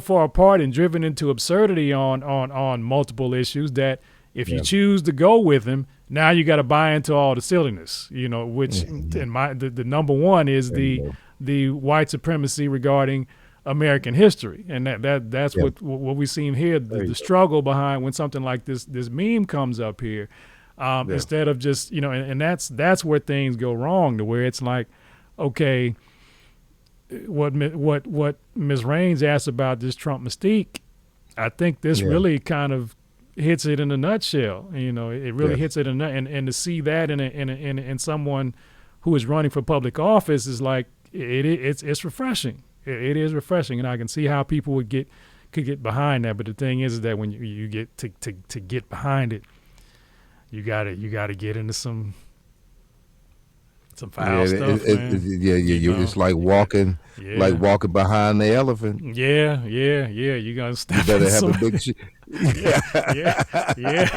Yeah, man. Come on, GOP. Come on, GOP. You're walking behind a mighty big elephant. You better have a big shovel because it's coming. It's coming, brother. Just the next time I come to the DMV, we're going to revisit this question. We got time for a real convo. Thanks for your consideration. No doubt. Love you. No doubt here. We got a little more time. Let's take a look at this next clip here. We're still in the black Republican or black Republican sphere, which is distinct from the black conservative sphere. There are some all black conservatives are not black Republicans. So this is a black Republican here. So we're still in the black Republican sphere, but this is Jesse Lee Peterson, who I've seen him around. I know he's been around for years. Never followed him, but this is something that came up, and I wanted to get your thoughts on this. And it is following along with this meme here has brought so much silliness out. So I wanted to ask you a question. Do you really think racism don't exist? Do I really think racism doesn't exist? Not only do I think it doesn't exist, I know for a fact, and without a doubt, there's no such thing as racism. There's never been anything as racism. It doesn't exist, can't exist, won't ever exist. All right. Could you please pull up the definition that Miss Range blessed us with just 2 seconds ago, what racism is. She just put it up there like 5 minutes ago. And where's that? There it is right there. I love me an English teacher, Jack. I love me some Miss Range. A racist is defined as a person who believes one race is superior to another. Period. Full stop. And this man is going to suggest that there are no people who believe this to be true. Okay, enough said. And that there never have been. And it never has Never been. has been. Oh my Lord. Let me just start that over real quick. Let me just because So I wanted to ask you a question. Do you really? now this dude got that grift word again. He got 600,000 subscribers. Man, Okay. we doing something. We got to do something, bro. Well, We ain't gonna do that. yeah. Let me see here. We got.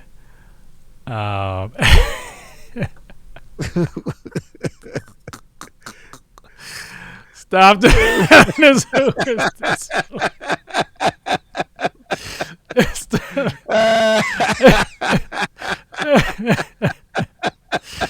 Oh man. I love you, Miss Rain. I love you. Oh man. Oh, sure appreciate you, Miss Ray. No doubt. No doubt. Oh boy. Oh man. Okay. Man, Okay. Just let it one play. more time. One more time. So I wanted to ask you a question. Do you really think racism don't exist? Do I really think racism doesn't exist? Well, not only do I think it doesn't exist, I know for a fact, and without a doubt, there's no such thing as racism. There's never been anything as racism. It doesn't exist, can't exist, won't ever exist. All right. So I'm just going back because we got a comment from WG. Oh, what we got? He may be trying to say we have one human race and race is a social construct. WG, I'm not laughing at you. I am not laughing. You know I'm not laughing at you. But my goodness. No. One thing about the social contract, Jean-Jacques Rousseau, right? Look, when he developed the idea of the social contract on the notion of what society is, right? A group of people who agree to give up certain individual freedom to survive as a whole. I'm sorry. I don't see a group of people in that context willing to give up certain individual freedoms so we can all survive. Really? That is the reason why racism exists, because there was a certain group of people who are not willing to give up certain individual freedoms so we could all survive as a human race. That's the whole point of this whole conversation from the begin with, and this is exactly what this man is ignoring. But anyway, I don't want to get preachy, brother. We'll let it play and see if WG's what she is saying may be the case. Some context she's trying to add here before we get too far into it. Maybe he's trying to say we have one human race, and race is a social construct, and he's saying that by racism does not exist, can exist, never has existed, and never will. When he could just say, you know, we have one. There's one human race, and there's no such thing as race. Okay, so therefore, there's no such thing as racism. Well, then what do we want to? We've established the meaning for what racism is. We know what that is. We know what that word means, And so we got to call it something. So, okay, you don't want to call it racism? We'll come up with another word for you. It has to the act of discriminating against the person on the basis of their color, what they look like, their has to be called something. And we know that happens. It has happened historically, etc. So we got to call it something. You know, if you don't want to call it now, for however long, the term for that has been racism, but saying that there's no such thing as that word does not mean there's no such thing as what that word means. I'm just saying. I'm just saying. And I know something about WG that I'm not going to divulge online like this. But she said genetically we have one human race. And she is 100% right about that. 100% right about that. Yes. We got Aggie WJ. Good to see you, bro. What up, bro? Wow. Yeah, it's like, okay, between Ms. Raines, who was this fool, Stephen Fetchison, and just wow. What that suggests to me, and y'all correct me if I'm wrong, is that you didn't know that there were people out there that actually thought and acted like this. But this clown got 600,000 subscribers, and been around for 600,000. Wow. So it's like, wait a minute, okay, so so let's let it play some more. Yeah, let him ride. I have no doubt about it, Cody. I'm trying to really get your perspective on why it doesn't exist. That's what I'm just really trying to get you. You know what I'm saying? I do. Hold on. Let me take a quick break. I'm going to come right back to you and see if I can make it clear for you, all right? Okay. Cody, are you still there? Yes, sir. And so I know for a fact you asked me if racism doesn't really exist. I know for a fact it doesn't. Do you believe it exists? Yes, I do. And why? I do.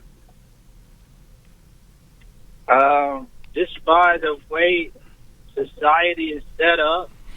All right, now here's Turning Point USA tactic number one, and Turning Point got their tactics from somebody else, but I'm just ascribing to Turning Point because they're the most recent to put this into an indoctrination form. I suspect, and we just was saying that these things don't leave paper trails, right? Mm-hmm. These things being acts of racism that the people's careers being sabotaged and all these. Rarely do they leave a paper trail. I'm about to get that nigga. That's that there's no voicemails, etc.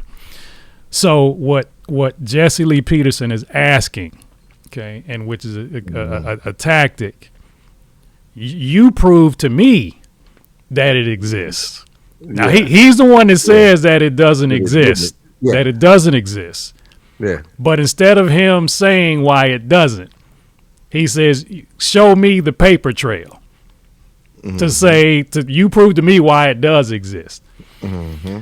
Okay, now of course there's an extensive 400-year paper trail, but if you're just having an in your face in the moment dialogue, this is something that you're not expecting somebody to say, well, no, prove it to me, because it's an assumption that we all know that it is. And it's like, well, how could somebody in the face of obvious, clear evidence that racism is real, existed, has, and if for a fact somebody's sitting up here saying, no, I know for a fact that it doesn't. Okay, I'm waiting on you to tell me. And that's where your mind is. I'm ready to hear you explain to me why it's not, because we are. And then he turns around and says, well, no, you prove to me.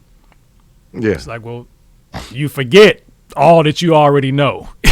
All that you already know. You know, that's just a shock tactic there. And like I say, just truly a tactic where it's right. And it's just, okay, show me the paper trail. Show me the evidence. So, it's like, but there's a paper trail. But again, it's just a tactic that they use here. Instead of them telling you the justification and the evidence for this absurd claim, they want you to prove the obvious. Yeah. And the way certain people treat you, it's just like a feeling. It's kind of hard to explain. And this is why the young man says it's a feeling. It's kind of hard to explain. No, it's not. No, it's not. No, it's not. And he knows that it's not. He knows that it's not. But like I say, it's something that he's shocked in the moment that this would be, So, but it's so yeah, because he called saying, you really believe there's no such thing as right now? I know he's thought through that, and he being the caller and knows and can't believe based on real evidence that there is, but now because this thing's been turned around on him the way it has, he can't explain it. He can't explain it, and that's how they get away. And all they're looking for is a clip. They being these Republicans, black, white, whomever, they're just looking for a clip of somebody being uncertain, of somebody being not being able to give a concrete answer, so that they can then say, "See, told you so, told you so, told you so." That's what they'll show. Now, if this person were to regroup later on and say, "Okay, okay, here's my reasons why I thought about it, got my thoughts together," it's too late then, because they're not going to get a chance to say that. They're not going to get a chance to do that. That's why it's come up, ask me the question, I turn it around on you, have a nice day, and go on. And then the next person comes up, ask me the question, I turn it around on you, have a night. You're confused, can't get you. Have a nice day and go on. That's just 101 right here. It's just sort of like a feeling. And how is society set up to imply that racism exists?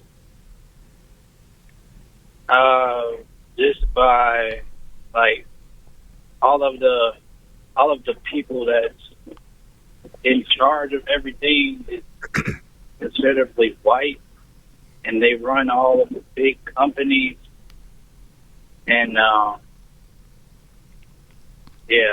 Are you white? That's pretty much it. No, sir. I'm kind of mixed, sort of. I'm like Irish and black to a degree, but I'm mostly black. Oh, okay. Yeah, mostly black. And so, one of your example of racism existing is that white people, the society is set up where white people own and run everything, you say? Yes. And what is another example that racism exists for you? Okay, so notice he didn't deal with that response. Well, an example, the question is a trap. Well, how is society set up? Okay, so, but he answered. Well, white people are running everything. Okay, and the thing is, and he knows his audience, and he knows he's not necessarily talking to a learned caller or a person on the other end of that phone. So I think he understands that there's probably some limitations of that person's how should I say, study of the historical record in a lot of ways, where there are some questions that individual probably has no way of answering, and he's just literally exposing how little this individual understands the historical record in such a way that they can articulate themselves in such a way in that environment where it would ought to make sense. It's not like it's either you or myself on the other end of that phone, and I think he would know that someone like ourselves would, on the other end of that phone, would change his tactic and questions, I believe. WG says all he needs to do is look at Tim Scott's comment section right now to see it. I haven't looked at Tim Scott's comment section, but WG said they'll give you your examples there. But like I say, he doesn't deal with the person's response. It's, well, show me another example, instead of saying, well, why the example, which is legitimate, is not legitimate. He says, well, no, show me another example. Yeah. Oh, it's a good question. Shoot, I would say the way that the judicial system's set up. Like, for an example, the police can just come into your house and just kick down your door, and most of them are white. I would say that they can come to your house with guns and all type of different, just a whole crew of police with different guns, and they really don't have to have a search warrant. But they do that Judge. with anyone that they look. Any time they're looking for a crime, it's not just with blacks that they do that. Really? Yeah. How old are you?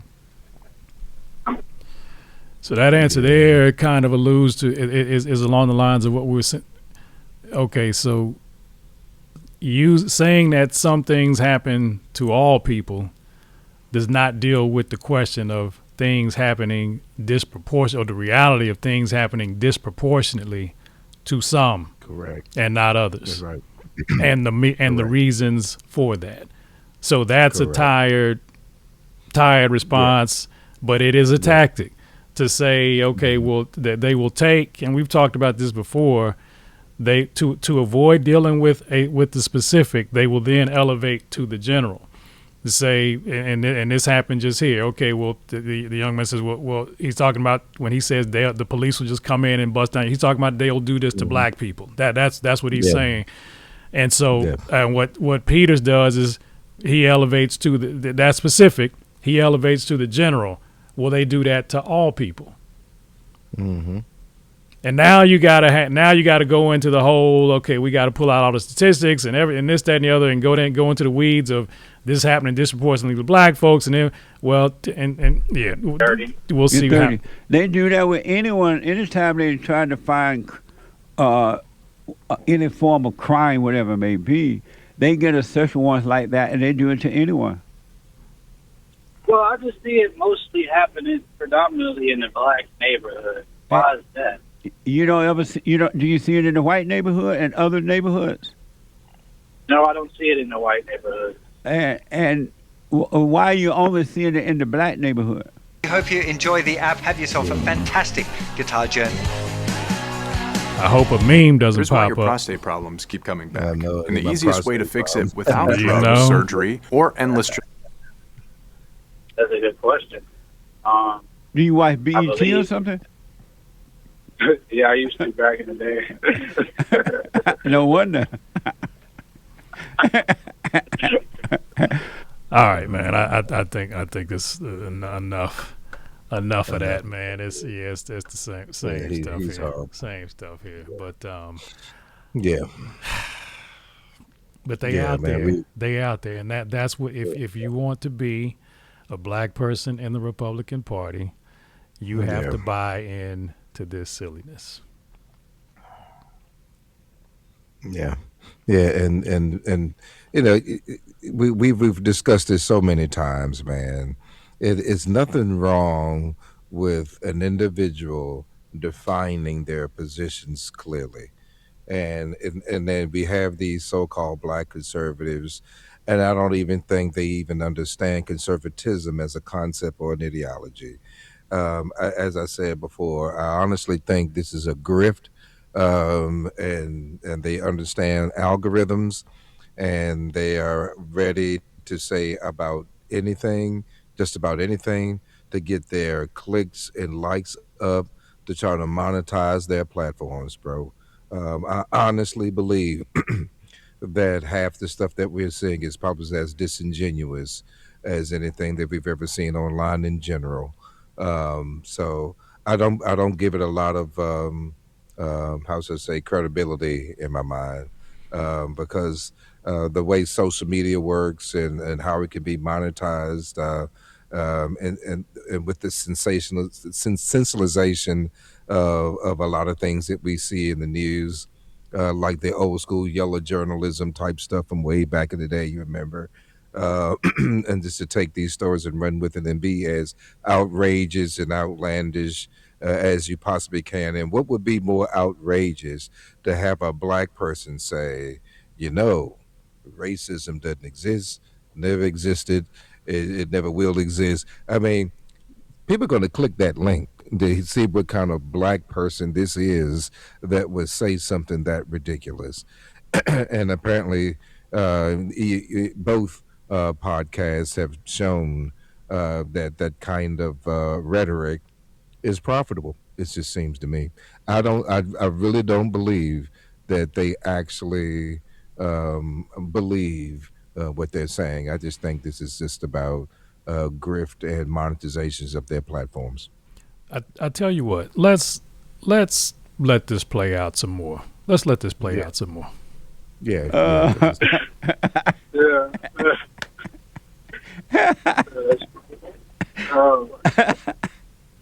But yeah, I really do. I think I don't know.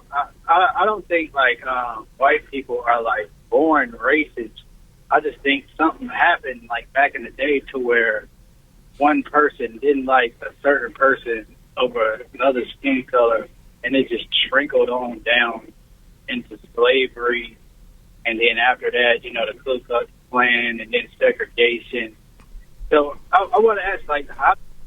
Now, there's to your point about the call not necessarily being versed in history, and perhaps he's not, or he might just be drawing a blank right now.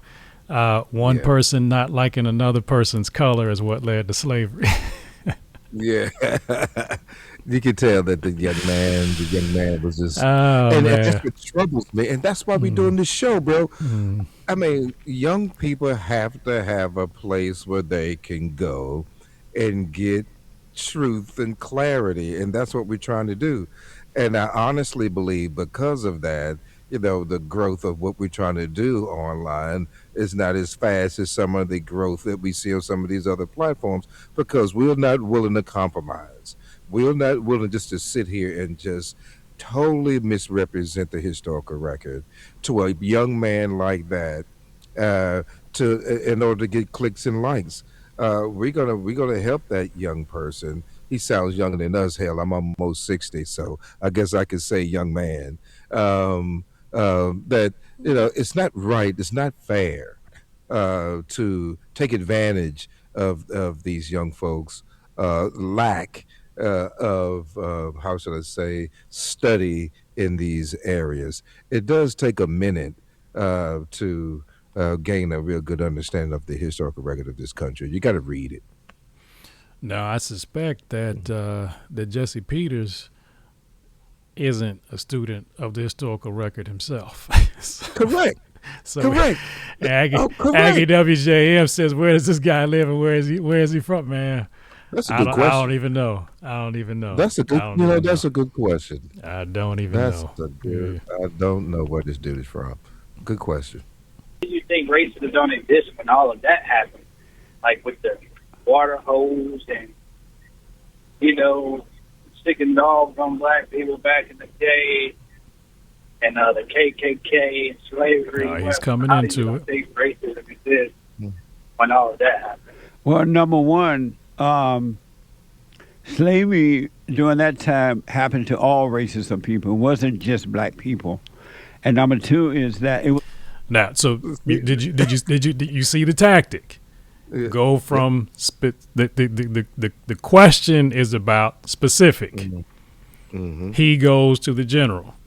The young man asks, "What about slavery? The enslaving of black people, the dogs?" And then slavery happened to all people. Okay. And he put all people right at the time of which African slavery was at its height, when we know that slavery is as old as the Bible. So again, this like you said, he's also misrepresenting the historical. No, that's what I'm saying. What he said is true. What he said is true, but extraordinarily incomplete and not applicable. And not applicable. It's the Arabs who went over to maybe Africa or Africa, and they bought the blacks from the other black rulers over there, and they took blacks around the world and sold them to not just to America but all over the planet. And then, but the traders that want to control black people want you to think that it was a white man who went over to Africa and stole the black man and brought them to America and made slaves. They're lying to you. And number two is the KKK came about because the Democrats didn't want black people to be a part of the Democrats Party at that time. They were preventing blacks from being a part of the Democratic Party. And so blacks and whites started the Republican Party. And when they started the Republican Party, there were black representatives and man, you mind if I just want to hear that silliness again. Listen to me, I want to hear that silliness again. I'm gonna just rewind it just a couple seconds here, because this is just it's unbelievable, man. The Democrats didn't want black about because the Democrats didn't want black people to be a part of the Democrats Party at that time. They were preventing blacks from being a part of the Democratic Party.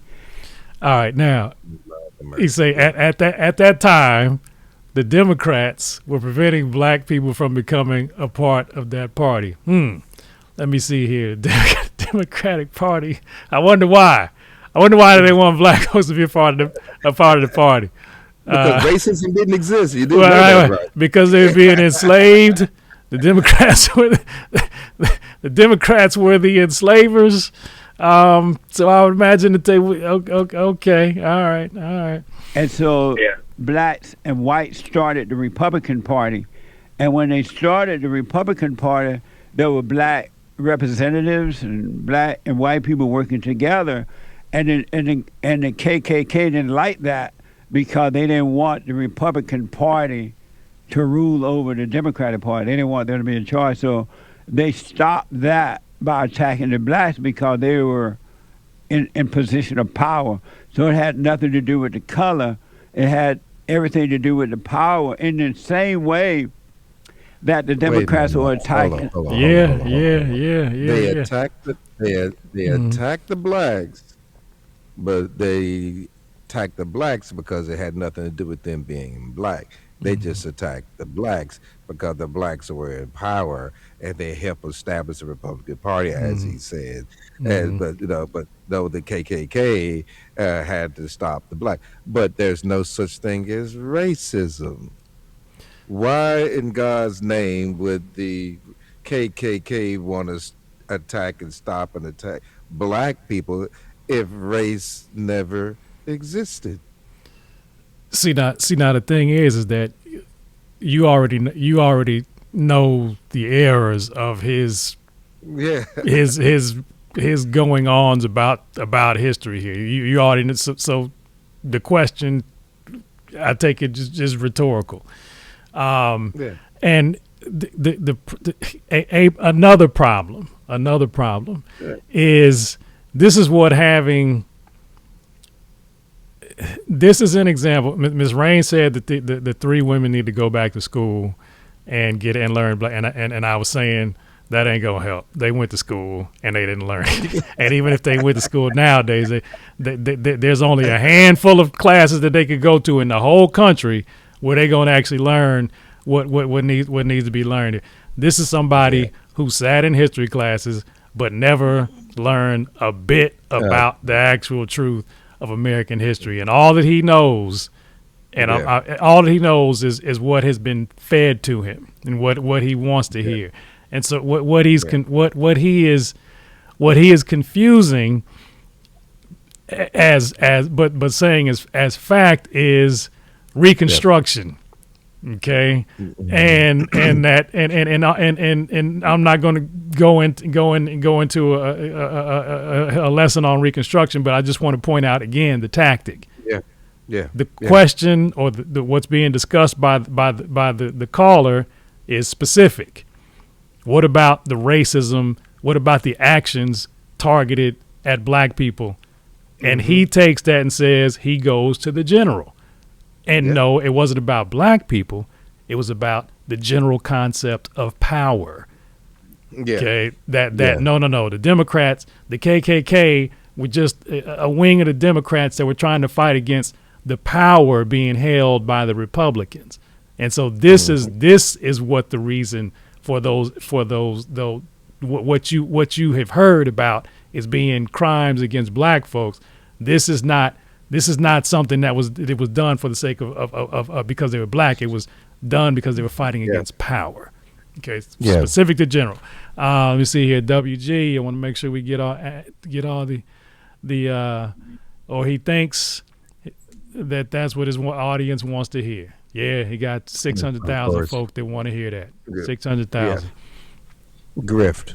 Yeah. Attacking ICE today because they want to get back in power, and they're using the illegal aliens for votes and things. It's the same thing that was happening then. When I was growing up, none of this mess was happening. Black people were starting their own businesses. They had land. They treated people the way they like to be treated. And I grew up on a plantation in Alabama, and the word racism didn't even exist at that time. The word racism came about as a result of the communist movement, the so-called civil rights movement, which was a movement that was set up to control the blacks. Martin Luther King and Jesse Jackson and all those people, they wanted to get into power, and so they made blacks believe that they were being racist, people were discriminating against them because of their color and everything, because they wanted to get into power. Okay, Aggie W. Jimmy, I don't know if he still lives in Alabama, but he says he's from Alabama, and I take it he's at least past 50. At least past 50. Old enough. Yeah, he's old enough. And he says that in Alabama, and I'm not, to use a word from Don King, I'm not besmirchifying, Alabama. I got love for my folk from Alabama, but I'm just saying, he grew up in Alabama he says on a plantation. On a plantation, and racism did. Now that kind of gets to what WG was saying, that, and it sounds like he's saying the word, he never heard the word racism. Okay, that was a word that was developed by communist civil rights leaders. The word, and I'm just saying, okay, look, who cares about what the word is? Where you can call it, we understand it to be racism to mean what it means, but because you hadn't heard the word, doesn't mean that it didn't happen. So, man, this is oh man, oh man, come on, hey, my man, Aggie W. No racism in Alabama.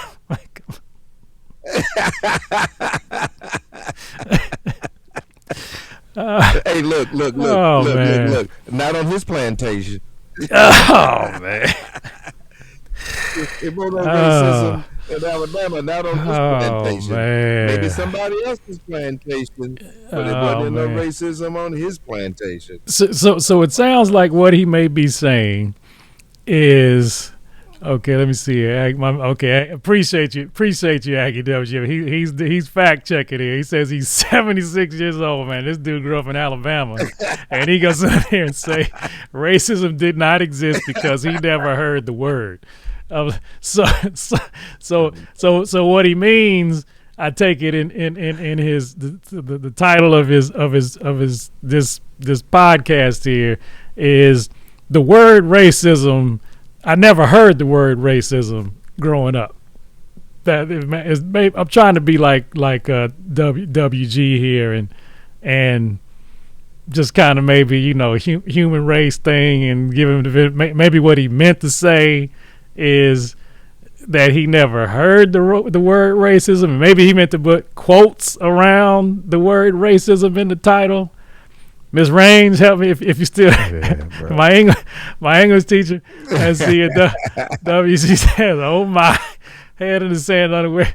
He needs to just lynch his poll taxes." Okay, so yeah, I don't think he meant the one human race thing. WG, I don't think that's what. Let's see here. Let's see. Go ahead, Bank. Let's see. So they sold the blacks to the Democratic Party by giving them free stuff, and so that they can get control of the blacks. It's all about power and control. It has nothing to do with racism. And you're either of good or evil. You love or you hate. It has nothing to do with the physical. It's all spiritual.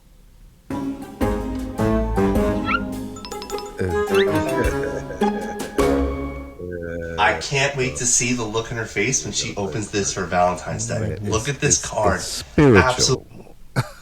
Yeah. Right. Who do you think is, if racism exists, who do you think the most racist? Blacks toward whites or whites toward blacks? Man, I think it went haywire at this point. Everybody's racist towards everybody. But who is the most? Who is the most? Yeah, blacks toward whites or whites toward blacks? Blacks toward whites. I would say, I give them a tie. You what? I would give them a tie. A toss? A tie. A tie. And no, I'm gonna say whites. Whites are more toward blacks? Yeah, I'm gonna say white. Have you noticed that the blacks can get away with doing everything? They don't even have to go to prison anymore. And if they commit a crime, they don't have to pay bail bonds or anything. And there's a genocide. Go ahead. This I'm almost cussed up, said that black people don't even have to go to prison. Bro. I mean, that's about as liberal a thing I've ever heard a conservative say. Black people don't have to go to prison. They just running them up and doing whatever they want, and there are no consequences. And the populations in our prisons are all of a sudden predominantly white. I guess that's what he's going to tell us. Yeah. Another tactic is to use, to apply words that have multiple meanings out of context. And so the words that can have proximate or adjacent meanings out of context. So say, for instance, racism, and the way he posed the question, who's more racist towards, the group, blacks towards whites or whites towards blacks? Now, the caller, the context that he's discussing racism in is actual racial discrimination by at a societal level, what we understand. Yeah. The term racism and prejudice are sometimes used interchangeably. Yeah. But all prejudice is not racism. All racism, I would imagine, is Ms. Range, help me out here. All racism is definitely prejudice. But the appropriate word here is, okay, well, who do you think is, for Peters to ask the caller, is who do you think is more prejudiced? Blacks towards whites or whites towards blacks? Which is very different than what we're talking about, than what the context of this actual conversation is, and that is systemic societal racism. Right. Okay. Right. But you again, specific to general, specific to general. Now we're going to use the word racism in a very general sense here to say, well, if you're prejudiced, then that means you have some sort of there's something that is causing you to think differently about someone on the basis of their race. So that means we're talking about racism. No. Let's see here. WG reminds me of a Dave Chappelle skit where a KK member was blind. That's a good.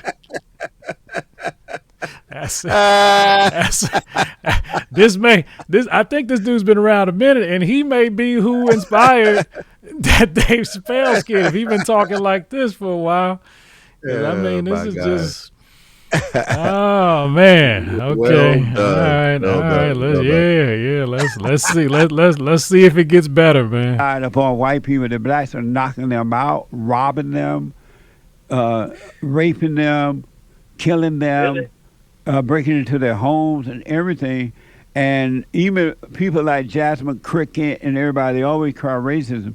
Why do you think the whites are afraid to even speak up? And as a result, they're being a genocide. Genocide. Hold on, man. Hold on, bro. Hold on, bro. This motherfucker. Bro, he said genocide. I mean, I guess I just gotta let that stand on its own, bro. 600,000 subscribers, man. He said genocide, bro.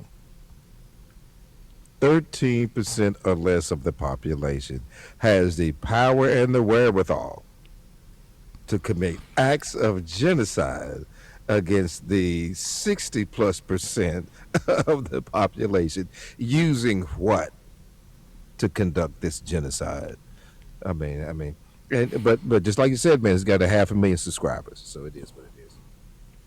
And not only the idea of could that happen, he's saying that's what's happening. That there is there's a genocide going on. Yeah.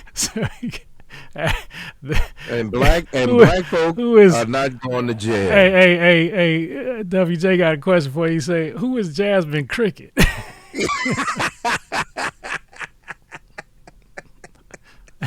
You know what? I believe he did that deliberately too, bro. Yeah, I believe he did that deliberately. Yeah, I believe he did. Oh man, this dude, man. He mispronounced that on purpose, bro. Oh man. You got to start watching BET, or you got to start watching other channels. The BET don't even come on TV no more. I really don't watch. Thank God. You never watched the BET Awards? That was pretty cool back in the day, though. I never watched that mess. It was okay back in the day when they had the new school come in and do their stuff, and then Raw and Honesty would come in and do theirs after.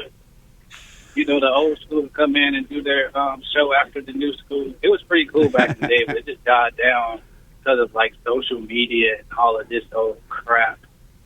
Do you believe that black people have always been communist socialist people? They believe in the government taking care of them. They blame others for their problems. And even the black men blame other white men for their problem. You never heard, when I was growing up, you never heard men complain that somebody can hold them back. That wasn't even thought of in the black community. And now the black men are complaining more than the women. Have you noticed that? I mean, that's true. That's true. I mean, a lot of stuff like that is happening. But what do you think about when they force the black man out of the home? I'm just pausing for the cause. A dead clock is right twice a day. And I'll leave that there. Because of the welfare thing. That would be because of Martin Luther King and others. They wanted black people to get welfare and depend on the government because they were not before that. They were Republicans. And they wanted that, so they said, well, we're going to give the black woman free money, welfare and all that. But you can't have a man in the home. That was because of the so-called civil rights movement. The white man didn't start that. The so-called civil rights movement started that. Wow. And it was approved by Lyndon Johnson because Lyndon Johnson agreed to let the black leaders become the leader of the black people and bring them into the Democratic Party by giving them free stuff. And the blacks been begging ever since. Oh, wow. And that poor guy is being, I would say, convinced of this dude's position that couldn't be more wrong. The civil rights movement was designed to get some free money and handouts for the government. Mm-hmm, mm-hmm. This is this position that this idiot has presented to this young man, that the sole purpose for the civil rights movement and Martin Luther King's execution was predicated upon getting some free stuff from the government and getting the black man out of the home. That was the purpose of the civil rights movement. I don't know where this dude is coming from. I swear to God, I don't know where it's coming from and why he's saying these things. I mean, you asked a question from the previous clip. Why? Why? Why is he saying these things? Why? What? Where is the 600,000 subscribers? The grift is in play, bro. Man. And our show is skip to the truth, and that's the point. That's what we try to do. Those are our intentions, and I don't want to get into the weeds on this, but the idea of the not the idea, but the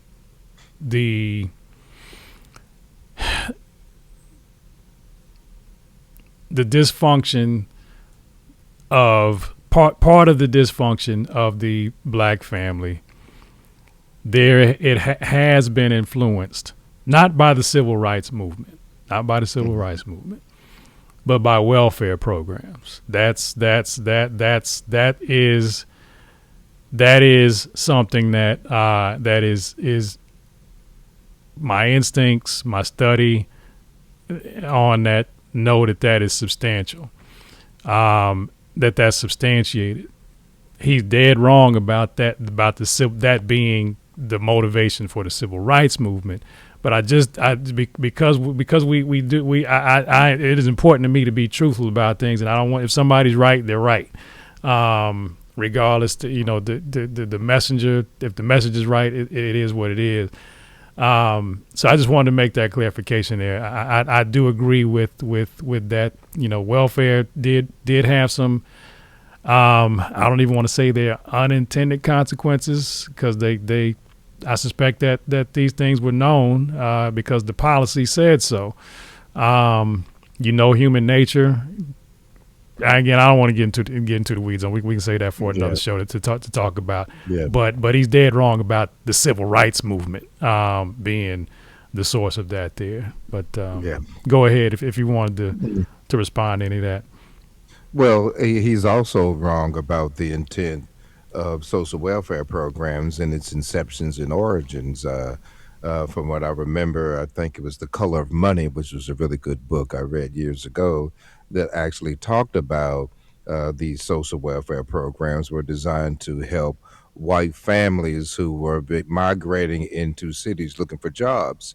And a lot of these programs were designed to offset the costs of moving into these areas from the rural area into the city. So it is a misconception that social welfare programs were intended for African Americans, when in its origins it suggests that it was intended for white labor moving into new areas, urban areas, to sustain them because of the expense of living in those urban areas. WG, the primary purpose. I appreciate you putting some information in there. The primary purpose of the civil rights movement was to end racial segregation and secure equal legal rights for African Americans under the U.S. Constitution. Appreciate you, WG. Was that a Google search? I see that roughly 1954 to 1968. I appreciate the search. Appreciate you. Yeah, let me see. Welfare exists in many forms. Appropriations for GI Bill recipients, but not black GI. Appreciate you, WG, as always. Yeah. It wasn't like that in the good old days. Cody. The good old days.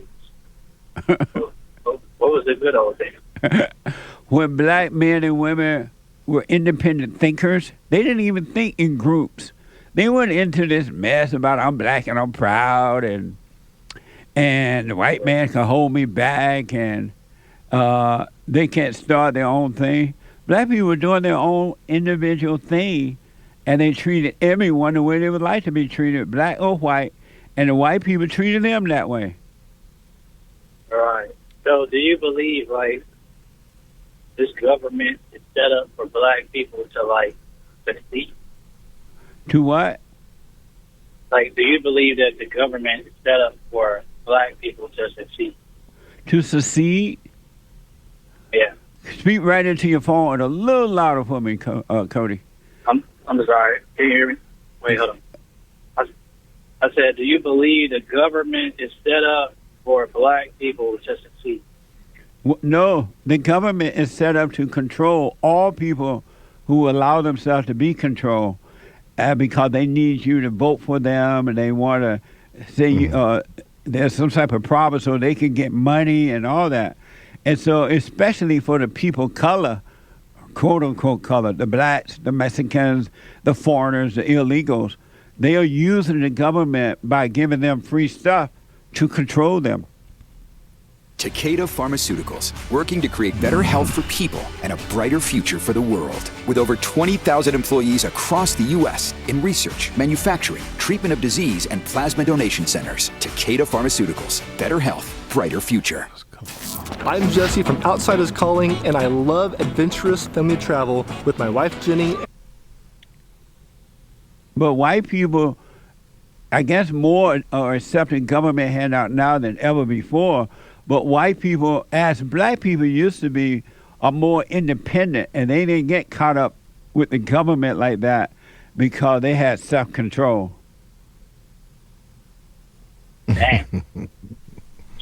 Go ahead. I'm just laughing how the young man just seems to be awestruck with the, I guess, the wisdom of this sage on the mic that's giving him his version of history, and it's just a shame that he's leaving this young man who's awestruck with a narrative that's not going to be helpful to him at all. Yeah, this is an example of speaking in half truths. Yes. Where he's right about the mindset of our parents, grandparents. I think was markedly different in a very general sense. In that they did strive for independence. They didn't want. I mean, do you remember the movie? You ever seen? I think it's Claudine with James Earl Jones and Diane Carroll. And about the trying not to get on welfare, and Curtis Mayfield had a song, "Keep Away From Me, Mr. Welfare," and black folks weren't trying to be because they knew what would come with it, and I think that it was a very different, and I get, again, I'm conservative, I'm not Republican, and I get frustrated with the I'll just, for lack of a better word, a general term that we all understand. The victim, mindset that is almost the first thing to get thrown out by so many, black race hustlers, et cetera, on the left side. And that's poison. That's racist. That's all, that's problematic. And he's telling a half truth about that. But the thing is that because black folk felt independent and felt that they were going to strive regardless, does not mean that they were not experiencing racism, and that white folk were about the business of trying to deny them opportunities and and play the white supremacist game as much as possible. It's like the game was still being played. Black folk just weren't complaining about it like they do now, because they knew that they knew that the show must go on. And it takes energy to sit and not get off and go ahead. My point is just he's telling half truths, and that's what has this young man. I think he said he's 30, sounding like he's in awe, because that is a real to hear. Man, black folk weren't thinking. They were really thinking independently, and they really didn't want to put that. That is an awesome thing, and that is the truth. But that does not negate or erase. Okay, common theme here: the erasure of the history of discrimination that was actually taking place against those very black people. We got a couple more comments. Go ahead, Bink. I just want let's get to the comments. I like those comments. Okay. Let me see here. Progression of purpose and intent of government programs. You say here the federal welfare system was born out of the Great Depression as a response to mass unemployment and poverty. Man, we're getting the history lessons from WG here tonight. Here, appreciate you. Under President Lyndon B. Johnson's Great Society, folks spent from simple relief to a proactive war on poverty in the 60s. Okay. Yeah. So you don't believe? Go ahead. No, I was agreeing with the post. Okay. Yeah, no. Yeah, and I think, see here, Aggie WJM, he says, Uncle Ruckus is killing me, man. That you know what? That's it right there. That's what we looking at. That's what we're looking at right there. That's Ruckus. That's what we're looking at right there. All right, let me see a WG with another 96 Welfare Reform Act fundamentally changed system purpose from an entitlement to a temporary transitional tool. Okay, let's see here. All right. See the hatred from the white people back in the day. You don't believe none of that was like hatred towards black people. Well, you can find hatred, good and evil in all culture. So I'm sure you can find some black people who hated black, but it wasn't because of their color. Hate has nothing to do with color. It's spiritual. I want to make sure I heard the young man's question because it sounded like he not finally, but it sounded like he asked the right question. Hatred towards black people. Well, let me see. Damn. So you don't believe the hatred from the white people back in the day? You don't believe none of that was like hatred towards black people? Okay, so he asked, does he think that the hatred that white people showed towards black people back in the day, that was actually hatred directed at black folks? So and that's it's trying to get him into a corner to make him answer. Okay, and he refuses to try to get out of going from So well, you can find hatred, good and evil in all culture. So I'm sure you can find some. So there we go. He runs back to the general where you can find that in all people. You can find hatred in all people. Okay, which is an acknowledgement. Which is an acknowledgement that it existed. Right. When he said it didn't. Right. Exactly. Yeah. Black people who hated black, but it wasn't because of their color. Hate has nothing to do with color. It's spiritual. Either you have love or you have hate. You can't be of both. Yeah. And evil people blame their evil on someone or something. So now it's I guess this is how he arrives at his racism never has and it cannot exist because it is not possible to hate someone because of their color. You either just hate or you love, and there's no reasons behind that hatred. It just is. It is a feeling that just happens because that's what's in you. It can't be directed at it. There's no motive behind it. There's no intention behind it. There's no reason for it. No specific reason for it. It's just something that's in people. So the idea of, well, I hate somebody because of their black. No. Yeah. You just hate. Period. Yeah. All right. So, man, this. Yeah, and according to him, I suppose that hate crimes don't exist. Right. Yeah. Mm-hmm. The crime is hate in itself, which is true, and we're speaking, we're taking the leap for him to make sense of what he's saying. But it's like, again, okay, we got our general, and I'm not trying to beat folk over the head with this thing, but it's just my observations is this is the tactic right here. You can always hide under the general, but so you know what? Just I asked you a specific question about hatred towards black people. Well, no. It's just hate. It's just hate. Yeah, it's just hate. So this person who is this hypothetical hater cannot hate black people but love white people. No, they just hate, according to Jesse Peters. And we know that's not the truth. We of course not. Need to have more conversations like this. I mean, you just open up my mind to. I don't know. I feel like I need to talk more about this to other people.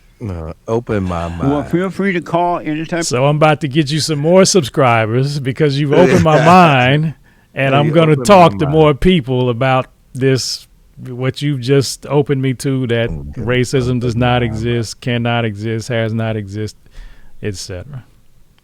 Yeah. Light and be careful on the road, but I promise you, I'm not just saying this to be sensational or anything. You've been lied to. There's no such thing as racism. You're either on the side of good or evil. And no one can hold. And another quick illusion that's been put out there, no one can hold you back. There's no such thing as holding you back. That's another lie. Yeah. Wow. All right, Cody, call me again, man. Wow. That was amazing. I appreciate it. I appreciate you too, man. All right. Call me again. All right, brother. Okay. Will do. All right. Maybe we should call in. Yeah, bro. Yeah, the guy's in awe. That would be good to ask. Is there people that specifically hate a group such as anti-Semitics? WG, you can ask the question. That would be a good question to ask. I think we may have lost Pink here. You can ask that question, WG. That was a gotcha. Okay, gotcha. Okay, there he is. You can ask that question, WG, but you're still gonna get the same. You're not gonna get an answer from somebody like Jesse Peters. All he's gonna do is tell you the same thing he just told that young man. Well, no. There's the hate is not targeted towards Jewish people. It's just somebody who hates people. Okay. WG says, and when it happens to the young man, he won't know how to deal with it because it doesn't exist. It being racism happening to him. He won't even see it as that. He won't even see it as that. He'll just say it's somebody that does not like me. Oh man, I don't. No, I'm gonna leave that alone. But I put it to you this way. And Aggie WJM touches on that. There are folk that feel this way. And that is that what WJM is, what I'm reading, maybe adding to what he says here, that you don't know how to deal with these things when they happen to you because they don't know existence. There's folk who don't know, and they make their way to our country from other places, and things happen, and they just and they can't see. They it. learn. They can't see it. They can't see it, and they're just like, nah, that's not what that was, or that's not a real thing, or no, they're not. They're not a. And I think it's some folk in Minneapolis, from an East African country, Somalia. That you think they know better now? You think they know better now? The names they got called, all the names they got called. Okay, yes, Lord. Yeah. So yeah, man. But well, good stuff. Any final thoughts, man, before we get on out of here? Man, that was a lot of fun, man, and we covered a lot of ground. And I do think that we owe a little bit more time to this side of the conversation with regards to Black conservatism. Where is it headed, and how it can be just captured in such a way where it won't alienate so many Black folk. That's going to be the challenge, I think. How can conservatism be presented in such a way where it will not alienate African Americans in such a way as what we've been seeing right now? So that's a good conversation to have. Yeah, Yeah, and I think not to jump the gun on that conversation. Yeah. But I think a good start to that is drawing a hard line distinction between conservatism and being a Republican. Yeah. They're not the same. Not the No, same. not the same. No. So it's No doubt. It's No like, doubt. I think a lot of black people are conservative. A lot. Mm-hmm. But they will say, but conservative and Republican becomes used interchangeably when it's not the same thing. Not the same thing. No. So yeah, perhaps we can have a discussion. Talk about that where go deeper into that and draw some clear parallels between the two, or not parallels, distinctions between the two. On another show here. But anything else, man? Anything else? No, that'll cover it, man. That was a lot of fun. I enjoyed that, bro. All right. Sounds good. Well, look, before them street lights come on, man, let's get on out of here. He is Bink Ingram. I am Skip Patterson. Thank you for joining us, WGD Green, Aggie WJM, Althea Range. Sure enough, appreciate y'all for getting on with us and everybody else who tuned in. Till next time, God bless y'all. We out of here.